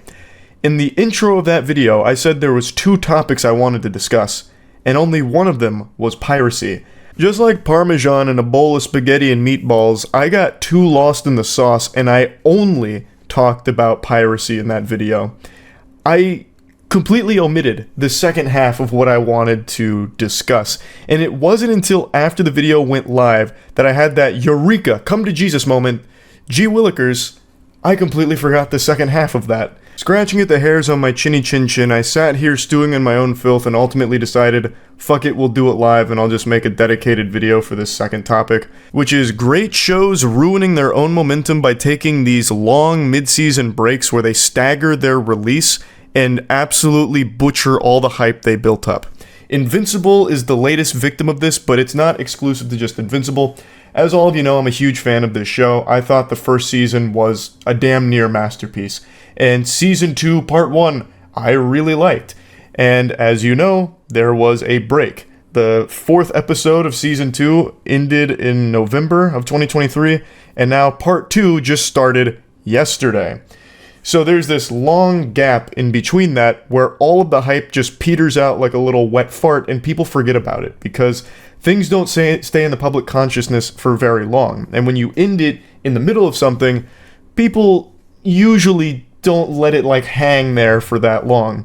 So many people didn't even know that the second part was rolling around, which includes me. I didn't know until I saw a couple of people I follow on Twitter mention that they were surprised it's back because they forgot. It just doesn't make sense, this trend of stopping in the middle of shit. Like, take for example, you're on the most exciting roller coaster ride ever. You're on the Mummy ride at Universal. You're pumping your fist. Yeah, Brendan Fraser. Yeah, fuck you, Emotep. Boo. And then in the middle of the ride, it just stops. It breaks down. You're having a great time. It stops. And then you just have to wait for it to get back on track and you finish the ride. And it just doesn't feel as satisfying because it's been broken up now. So when I first read about the hiatus that Season 2 was going to be taking, I didn't mind that much because I thought it was some kind of production necessity where something went wrong along the way and they had to take the break. And I think that's excusable in that circumstance, but that's apparently not the case. Robert Kirkman gave a pretentious goober answer for the hiatus, saying fans will need time to process what happened when it's all said and done, which I think is ridiculous. You think people have just been sitting here processing it for the last fucking 5 months? Absolutely not. People forgot about it because it didn't finish, and a lot of people don't even know that it's back. So he said it's a little bit of a production process just because ramping things up is taking a lot longer than they thought, but also this is something we've done with every season of The Walking Dead, which is not a great thing to pull from since the majority of people dropped The Walking Dead along the way. It's a show that very much overstayed its welcome for the majority of the audience, and if there's any lesson you're ever going to learn from The Walking Dead, it's to do things differently than The Walking Dead did it, because it's an example of falling off and being a victim of their own hubris by doing things poorly, by drawing things out, and by making the audience get tired of it.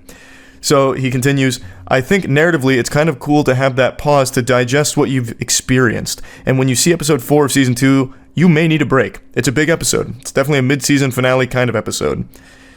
And then he goes on, with everything going on in that time of year, Thanksgiving, Christmas, New Year's, and a lot of family time, I think a lot of shows get lost in the shuffle there, so I think it's a good time to take a pause, and narratively it's going to make things hit a little bit harder, and people will know what I'm talking about when the season launches. Put down the orb of confusion, Robert. That is not how reality works. It's not going to make anything hit harder, it takes the impact away from it, because now you've had all this build-up for nothing, and now there's 5 months of stagnation. This break does nothing but take the wind out of the sails, and you can see that by the response right now to part 2 dropping. The new episode is a banger, but there's a lot of people that don't even know the new episode is out because they've forgotten about it because of that break. It's just silly, and there's so many examples of this now because one of the most criminal release schedules ever was for JoJo's Bizarre Adventure Stone Ocean, which is part 6 of JoJo's Bizarre Adventure. This is a masterclass in how to completely ruin hype. So, Stone Ocean is beloved, and it's one I was really excited for. There was so much hype around it, and then it turns out they were breaking this up into 3 waves. So the first bit of drip feeding for the first part of Stone Ocean was in December of 2021, and people really enjoyed it, people were celebrating its release, but everyone was understandably disappointed that this wasn't the full package. They had to wait for the next part to roll around with no set release date. And then it turns out that second part doesn't even come around until September 1st of 2022, almost a year later. So that by that point, everyone's already forgotten about it. They've already completely moved on from it. So then there wasn't nearly as many people turning up to finish Stone Ocean. And I'm in that anime clubhouse here because at that point it just becomes homework where I need to rewatch the first part of Stone Ocean so I can experience the second part, which should have just been done together. Just wait until everything's complete, like content complete, and then just do it like a normal season. Like that's the sensible way of doing it, or since it's Netflix and they usually do the binge model, just drop it all at once so I can go at my own pace through it without needing to take this year-long break in there where I just fucking get all foggy on the details of things.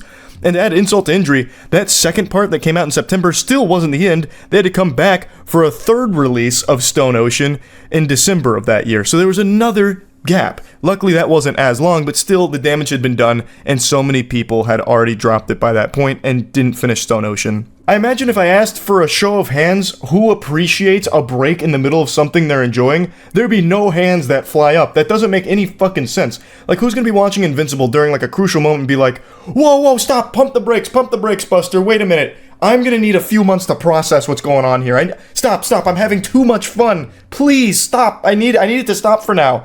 Oh, what a ride, what an adventure. I can't wait to finish this.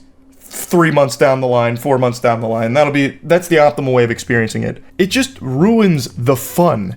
No one wants to be doing something, having a great time, smile on their face, just for it to stop in the middle of it before it finishes. Like, you're jerking off and you don't want to just stop before you come, right? Well, I mean, I guess you could if you're like really into edging, I guess, but that's a small number of people compared to like the grand scheme of masturbatory practices. The point I'm making is, like, if you're in the middle of something and enjoying it, having it stop before it's done isn't satisfying, it's underwhelming.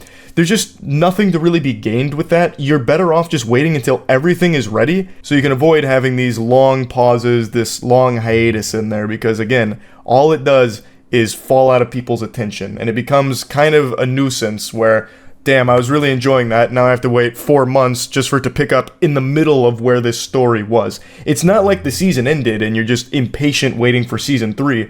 This is season 2 that they split up into 2 parts for no real reason. At least not from how Robert Kirkman explains it. Maybe there was more to the production side, like they wanted to polish it off more, but even then, just wait till it's all ready then in that case. Don't bother releasing it in 2 parts.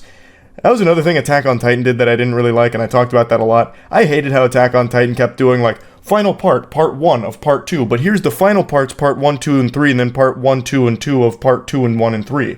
Like, you're doing all kinds of weird fucking arithmetic with these parts that make no sense. Just wait until things are complete and make, like, normal comprehensible seasons without, like, breaks in between and, like, final parts and then the final chapters parts and all that. Like, parts is becoming, like, this crazy buzzword that's associated for everything, where everything's, like, broken up into little parts.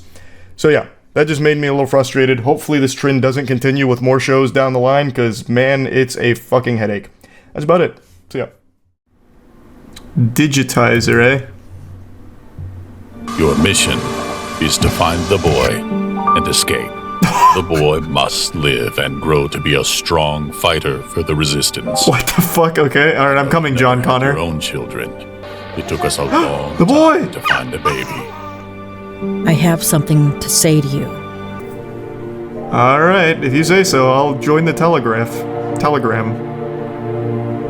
Whatever the fuck they use for the NFTs.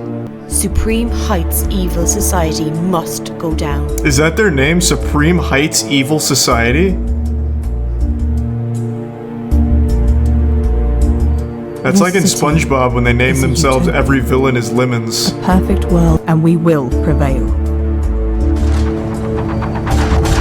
I'm fucking sold. And for only $25, my god, they're giving it away. Oh, whoops. Are you getting digitized? In the year 2087, the world stock markets collapsed for the last time.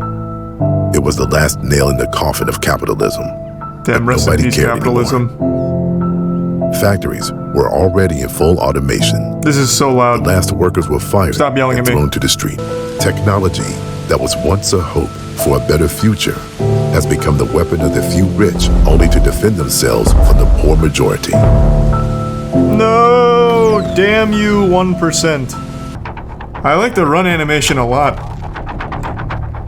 I feel like I should be going a lot faster. She's really pumping her arms.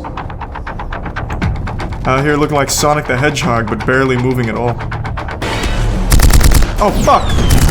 Ah! Help! Ah! Go, Resistance! Yeah, I'm gonna turn down the volume again. Lag. Well, I mean, the game's just kind of laggy. What do you want me to do about it? Oh, shit!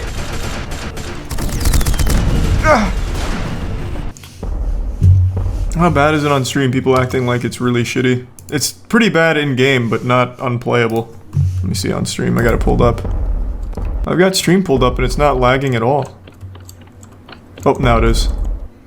Wow, there's 65 levels in the game. I'm in the files right now. Spoiler. That's a long game. Jesus Christ. 65 levels, huh? No lag? Alright, looking good. That's what I like to hear. Oh, Jesus! Oh, God! Capitalism! Damn you! I need you to see if the Is it an rumors are Alienware? true, if the promise about eternal life is true. What? If my life here is over soon, maybe I better join the virtual community. This is really sounding like a crypto scam, I'm not gonna lie. Is that what this is here to promote, perhaps? Get the Digitizer NFT collection? Here I come. I really did accidentally create Mark Zuckerberg. This is fitting. Bye-bye. Are you ready to pay? You'll never catch me, tax robot. The digital IRS. Gotcha. I'm here to help. I'm coming, Betty.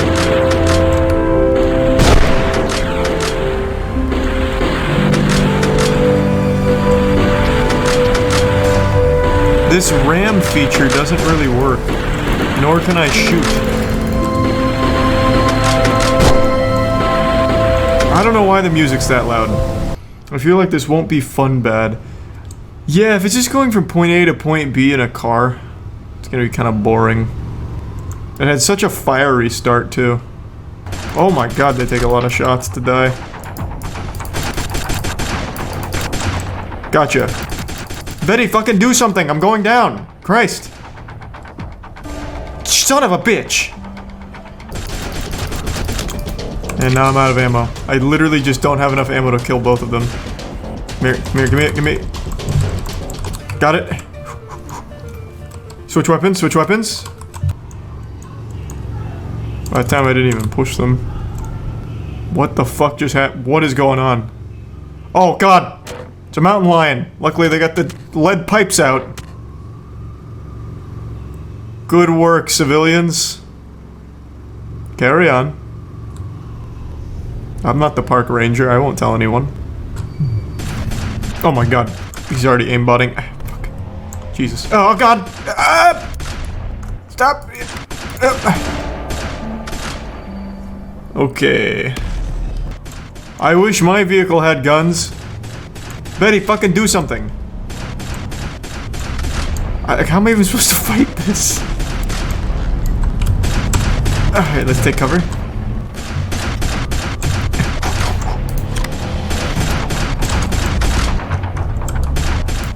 Oh. God damn it, Betty! Oh my, and they decapitated me. Hey, give me 1 second, let me go to the bathroom real quick. What the fuck is that noise? Okay, well now that that stopped, I don't know what that was, fucking baby monitor malfunctioning. Oh my god, this is so far away. Yeah, we might just switch games, this is getting fucking boring. Oh my lord. Oh, I'm flying.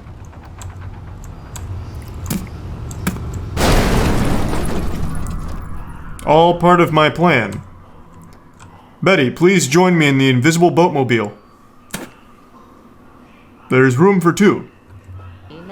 Time to get digitized. Oh god!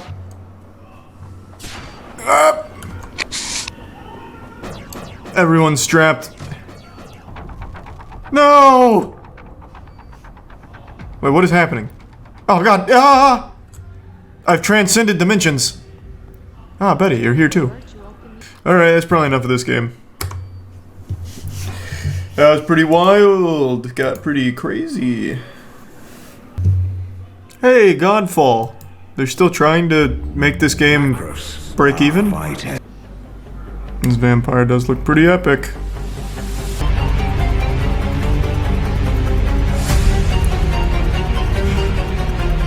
GG.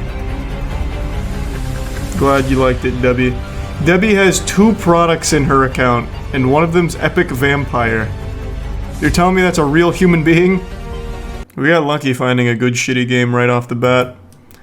Now we're into the cold streak. This is only... Getting out of here. Okay, kind of Resident Evil-esque. This might be fun bad. What do the reviews say?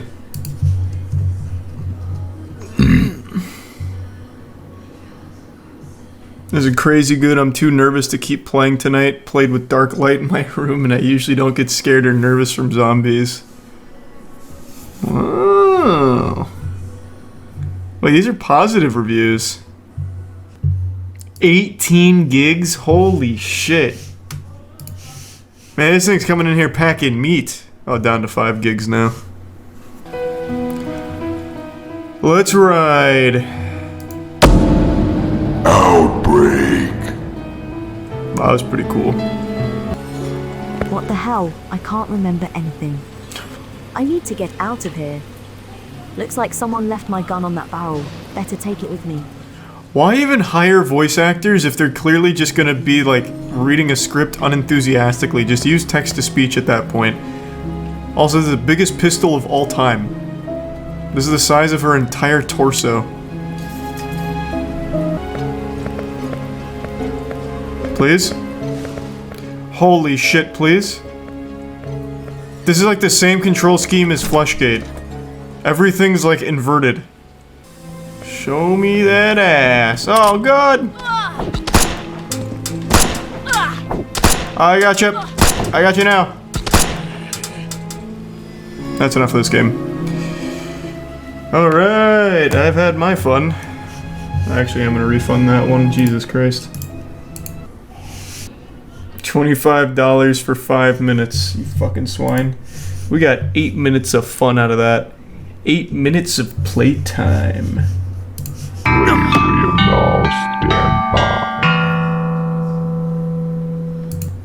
What do the reviews say? I like horror games with combat system. 2 products an account. Yeah, I'm sure that's a real review. But it said horror game good. It did say that. You're not wrong. And the goddess is drained. Alright, fine, I'll at least try it. That guy said he likes horror games with combat system. If this is horror game with combat system, what else could I ask for? Oh, I didn't even realize this was a cutscene.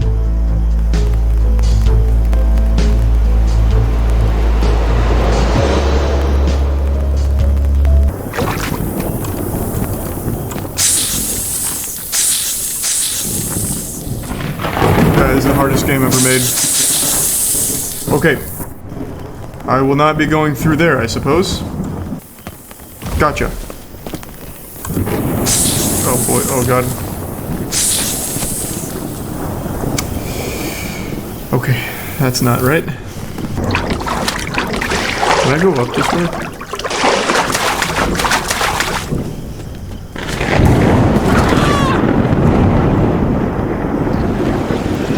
Oh my god!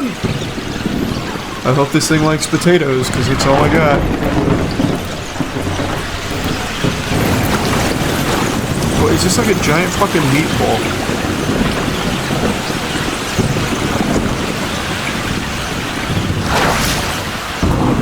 Outplayed, idiot. The cave you brought here is very dangerous. Do not go down. Okay, whatever you say, Lucifer. Remember the conversation here. This is pretty intense. What will happen.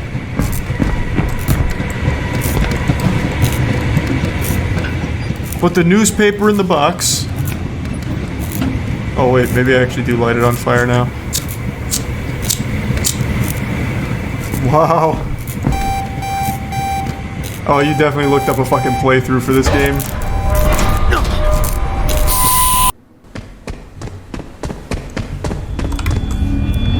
Oh, you son of a bitch. You dirty, dirty man. Two puzzle fans meet at a conference. You have a son, right? Yeah, and I have two other boys. Fortunately, they're not twins. How old are they? Well, if you multiply their ages together, you will get the current month. Oh, that's not enough for me. More information? Fine. The father of three answered. If you add their ages together 1 year later on... Wait, what? Oh. If you add their ages together 1 year later, you can still get current month. Ah, now I see. Oh, God, I really don't feel like fucking doing that. I'm just gonna trust chat. 223. Let's see. Man, you suck.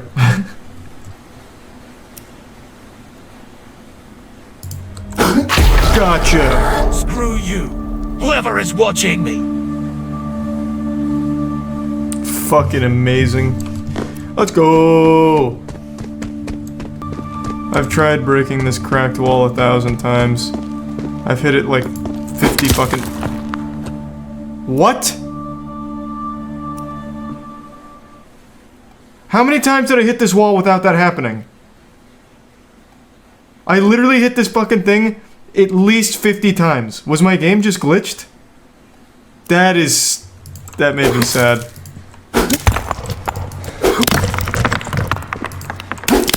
Amazing. Being with you and allow you to resist it.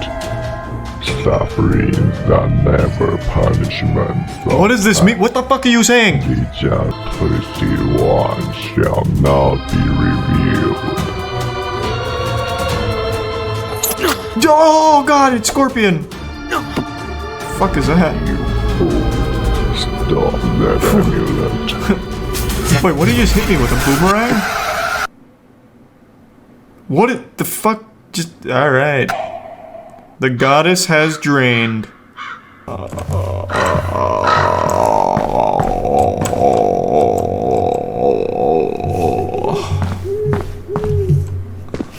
This is not very fun. Alright, I think it's time we switch. This shit sucks. Jesus Christ. I really had high hopes for the drained goddess.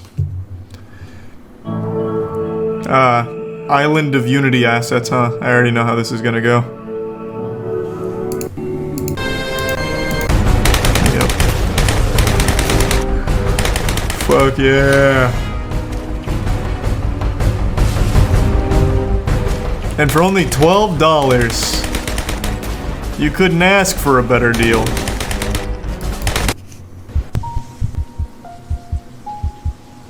Get the hell off me! Enough! Angus, what happened? Fuck. That looked pretty intense. Yeah, I don't think that was union voice actors there. But it's only $1, so I at least respect that. Unlike the other ones charging fucking $12 and shit.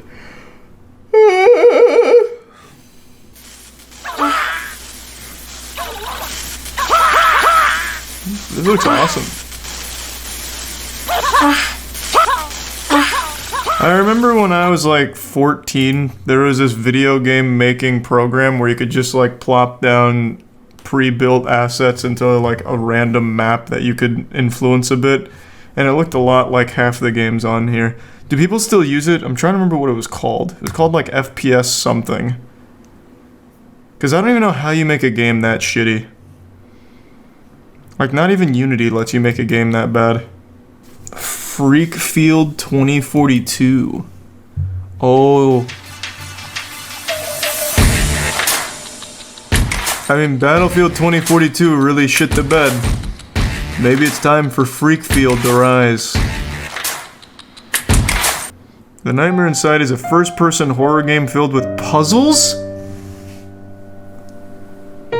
They put puzzles in a horror game? What the fuck? Agent Roswell. Wait, what? No. Agent Roswell is back? They made an XCOM-like Agent Roswell game. No fucking way. Bro, this is one of our iconic bad game night moments when we played Agent Roswell. Alright. Well, I don't think this is going to be very fun. This is probably just going to be a really shitty tactics game. But it's Agent Roswell, so I have to play it. Let's go, Agent Roswell. Let me check my squad. This looks like a team of highly trained soldiers. Let's ride. Yeah, let's just hold positions down. Here, I'll put you behind cover.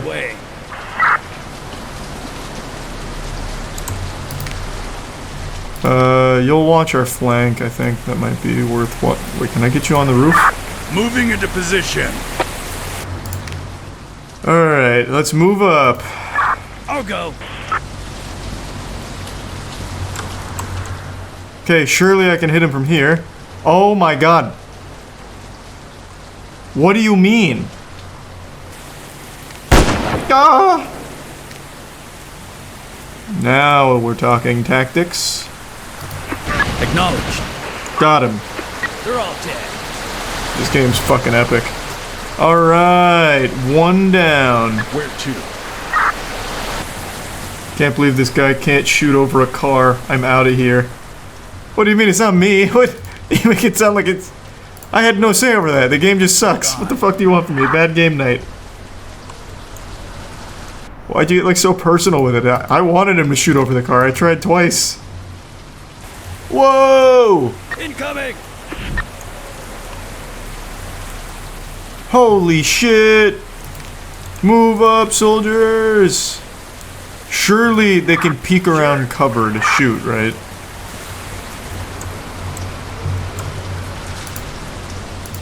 This game sucks. What the fuck? So, does cover not work in this game? I just need to stand out in the open?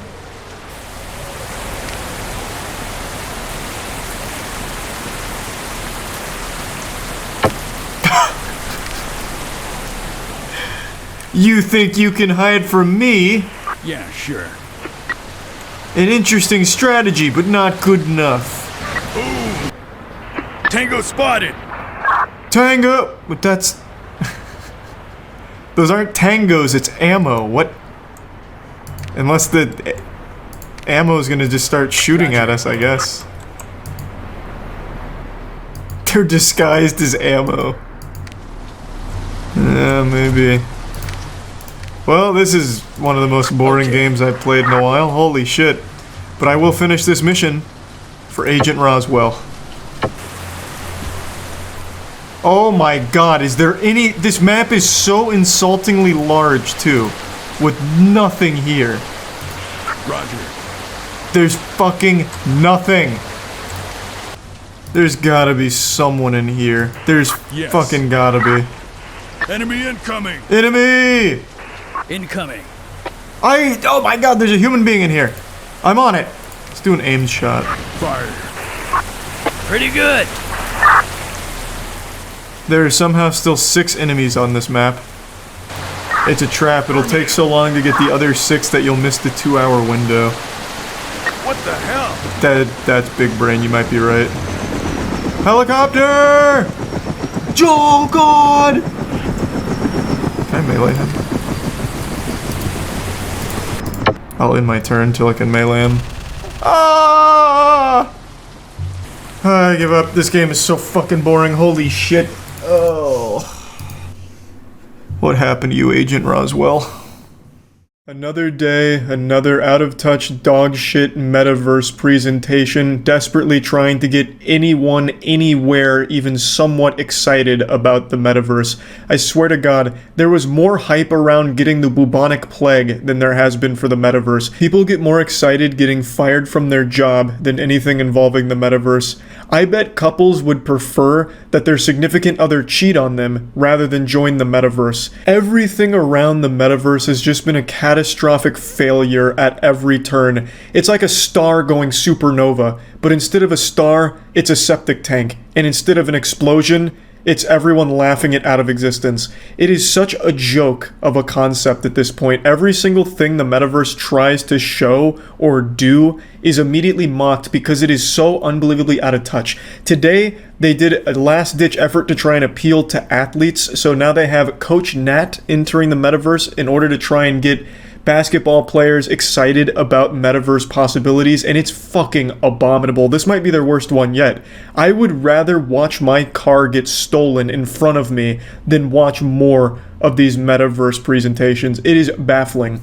Let me go ahead and show it to you. Coach Nat, rather than communicate by Zoom, to come down on the stage and demonstrate to everyone what you're able to do at these clinics. Hello and thank you, Adam.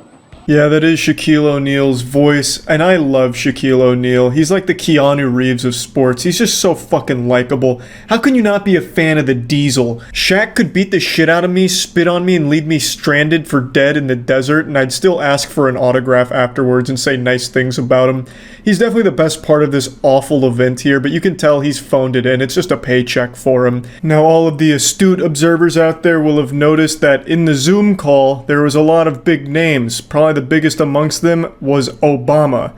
I don't know why Obama was there. Maybe he was like the chief engineer behind the Coach Nat programming. I couldn't really tell you. I don't know why, but what a power move. Maybe they're crediting Coach Nat for Obama becoming president. Like, without Coach Nat, Obama would have never been elected to office, which would be a crazy selling point, but my god, that would be pretty fucking hype. But I don't know exactly what the Zoom call was about. Maybe they were all brainstorming like, how can I get better at basketball at 80 years old? You know, what does it take? Oh, Coach Nat, the local geriatrics athlete instructor. All right, let's see Coach Nat app. And then they bring him out on stage. I can't find the whole clip. Not that I've looked that hard because I just really like this part. But either way, I like to just imagine Coach Nat is credited for everyone in that Zoom call's success, no matter what it is. Holy cow. I mean, we'd heard a lot about him during the pandemic, but I'd never stood next to him. My role is to help coach, train, develop the next generation of NBA talent. I know all the best moves and am untethered by one single dimension. I can even make a free throw. I don't know what it is about the metaverse where they have to choose the absolute laziest character design of all time, but they just have Coach Nat looking like a zombie, like a reanimated corpse of a basketball player at some point. And it's the same thing from like their Super Bowl commercial where they didn't even bother putting legs on any of the avatars. Second Life does a better job than Metaverse. Fucking VR chat does a better job than the metaverse. It is baffling how unbelievably lazy and out of touch the metaverse is. I don't know too much about the modern NBA. I haven't kept up in quite a few years, so I don't know exactly who's introducing Coach Nat, but he looks like Jeff Bezos on a keto diet and somehow more robotic. He's like a failed android. I wouldn't be surprised if the presenter is actually part of the metaverse as well, just some kind of failed cyborg experiment that they've manifested through a 3D printer to go on stage and unenthusiastically introduce this metaverse coach. It's just so weird. It's like there's no human beings that actually work for these companies, and they just don't bother trying to hide it. Just totally shameless. This dude has about as much emotion as a mannequin. He delivers the world's most unenthusiastic holy cow. He said it with about as much enthusiasm as me putting away clean dishes from the dishwasher. It's just, why even have this guy presenting your product? It's gonna like kill any potential hype it might have accidentally garnered, because you have this guy who just doesn't seem like he gives a fuck about it at all. And you have Shaq clearly reading off the script, and this guy doing his best to memorize his lines like a child in middle school for a presentation. It just doesn't work at all. Like, how the fuck can this be your best foot forward for the metaverse? Before you leave, anything else you can do that you want to show the audience? I can even be the real Superman.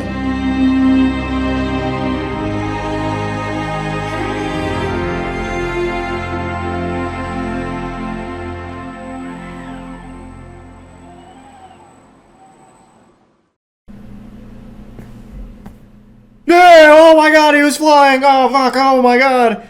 Like, what reaction do they expect from that? It's a fucking video game character. I would expect it to be able to fly and move around or something, because it's not real. You can do anything you want. You could have taken his head off his shoulders and put it on his dick. Like, you could do anything. Like, why am I supposed to be impressed that the character's moving around? I don't know if it was supposed to be like a joke or something, but it went on for like 10, 15 seconds. It's so fucking weird. What do they expect? Because it's not like a good joke or anything like that. It's silly. It It makes no sense at all. It's a fucking video game character. The whole idea of Coach Nat doesn't make sense to me either from a conceptual standpoint. It's supposed to be like a virtual coach through the metaverse to make you a better basketball player. If you are relying on a goddamn app to make you good at basketball, you've already failed. You're not going to make it as an NBA player or even a moderately decent high school basketball player.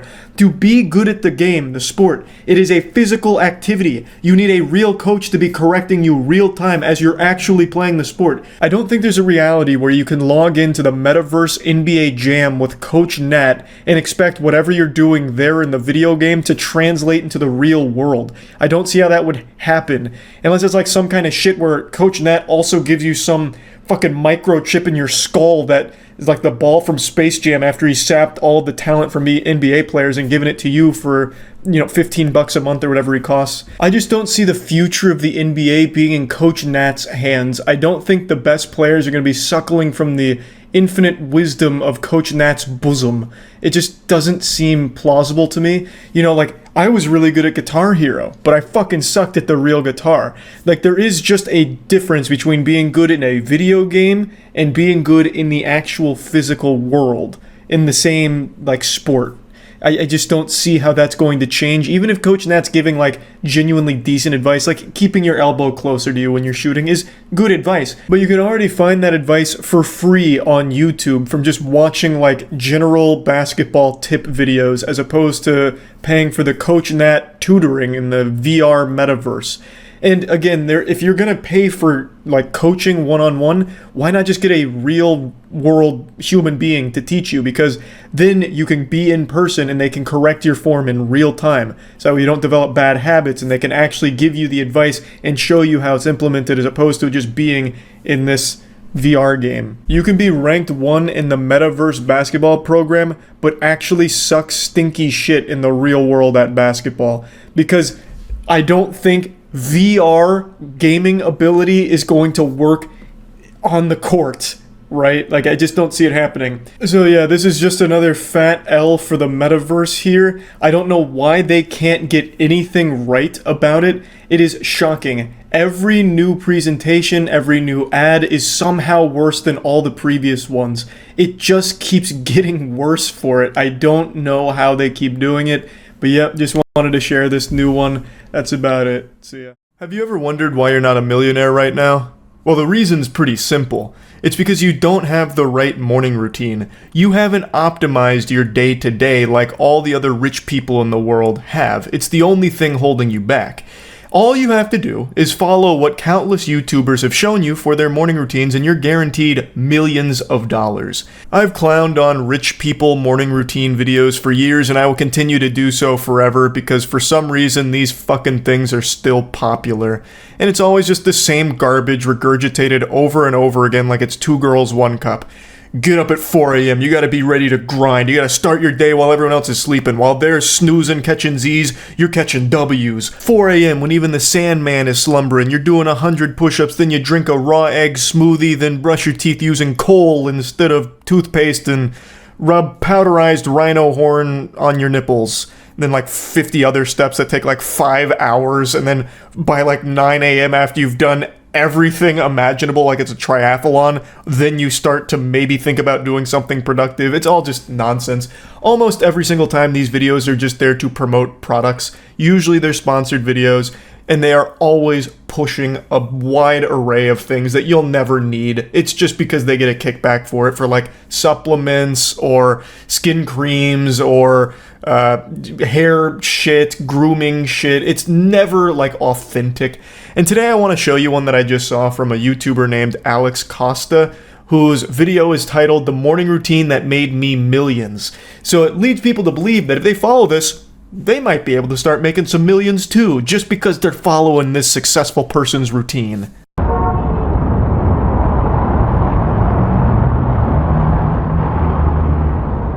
I want to pop a quick addendum here, a little free pro tip.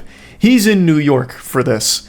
And making $1 million in New York is like making $20 anywhere else in the country. 1 million clams in New York gets you maybe a 1-bedroom apartment with 100 rats for roommates. So I'd wager a guess Alex Costa didn't make his millions through this morning routine in New York. And far be it from me to question the expert here, but I don't think the morning routine was what was necessarily getting him all of that money.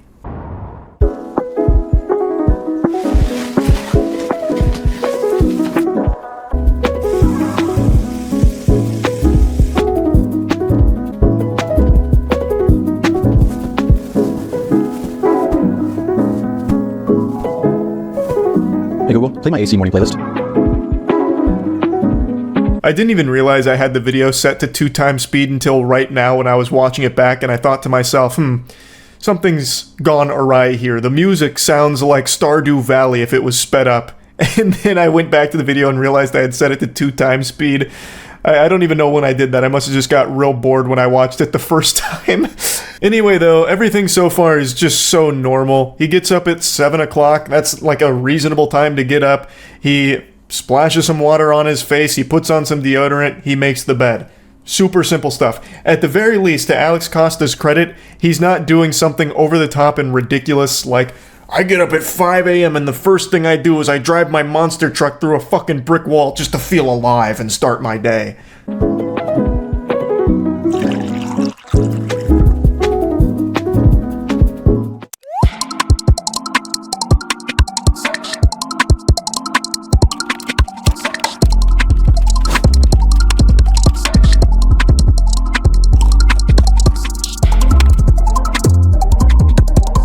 You get used to seeing Forte. There's a lot of those products here, interestingly enough. Maybe in order to be a millionaire, you gotta start getting Forte products, I think is the message it's trying to get across, as well as a perfectly positioned power crunch bar.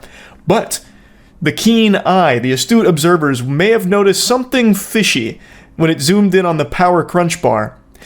I actually don't think you would have seen this because I have it set to 2x speed when I was recording it, but when I watched it at normal speed, you can see the clock on his iPad actually says 12:43, so he's just full of shit here that he's working by 7:30 a.m. That's a load of horseradish. Now, to give him the benefit of the doubt, perhaps it's all just a dramatic recreation of his morning routine. So for the sake of filming it, he didn't actually do his normal morning routine for this, he helped elevate it with the filming, but normally he's working at 7:30 a.m. Or, to go even further, maybe he's just telling us about the routine that made him millions, and now that he's made millions, he doesn't follow this shit at all. Now he gets up at 12 o'clock, stumbles out of bed, morning wood, maybe busts a load into the toilet, and then starts his day kind of whenever he wants. That's certainly possible too. The big thing to remember when watching these videos is they're mainly there to sell you on something, either the products that are presented in them, this one is literally sponsored by something called Whoop, or they're there to sell you on an idea that they've made hundreds of thousands, if not millions of dollars through this routine, and you can too if you follow it and follow them. And in this case, it's both. It aims to do both. I would like for a really honest rich person routine to come out at some point, like just some fucking absurdly wealthy person's like, hey, here's my daily routine. I wake up covered in shit and puke after last night's ayahuasca bender.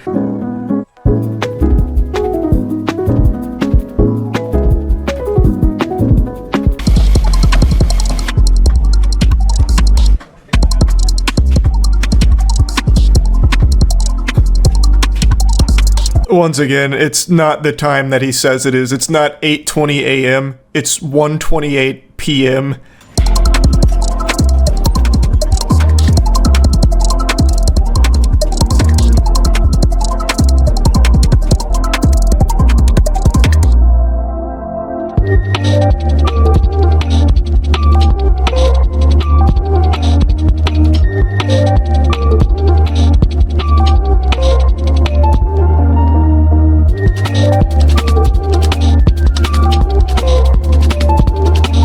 There's like a whole minute worth of Whoop sponsored section, and I'm pretty sure that was the reason this video got made in the first place, is because Whoop wanted an ad slot with him, so he thought he'd just throw out a fucking morning routine video, and then he could also just cram it with products out the wazoo for like Forte and the meal prep plan and all of that. It's not a morning routine video. He is making a commercial, and people really think that this is what he does day to day. Forte is his brand. It's his products. In a shock to nobody. I'm sure you could kind of pick up on that. I'm sure you were able to sniff that out, considering every fucking square inch of this video has some kind of Forte placement in it.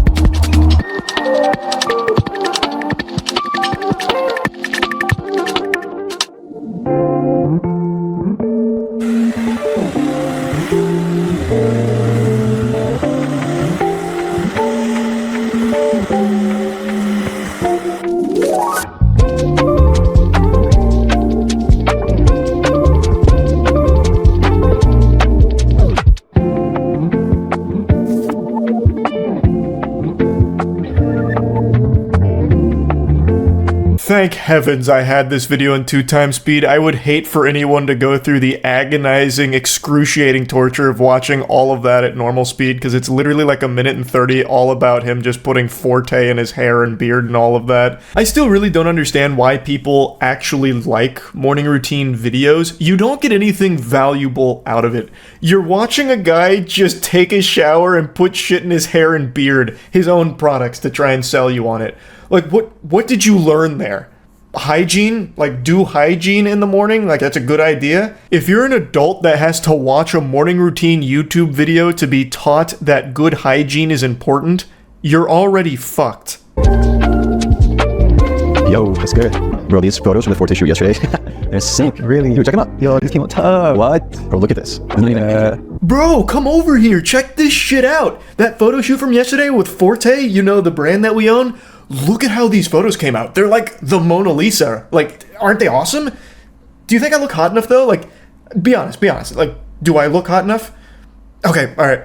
Now we spend an hour photoshopping girth on my Forte photos, like that's part of the daily routine or some shit. I just find these so fucking stupid. I really do. Like, a normal person is not going to have a job like Alex Costa where they sit around and just stare at photos of themselves, and that's work. This daily routine is not going to work for 99% of human beings on the planet. It's just, like, what the fuck is the point? It's, there's nothing new there. You watch a guy pretend that he gets up at 7, pretend to work out at 8, pretend to do all of these things throughout the day, and it culminates with his work being staring at photos of himself at home. Like, this is not a morning routine that is beneficial or helpful or insightful to, like, anybody in his audience at all. It's all just here to push products in their face in a sly way. I don't know, I just think it's so fucking cringe. I had to talk about it. That's about it. See ya.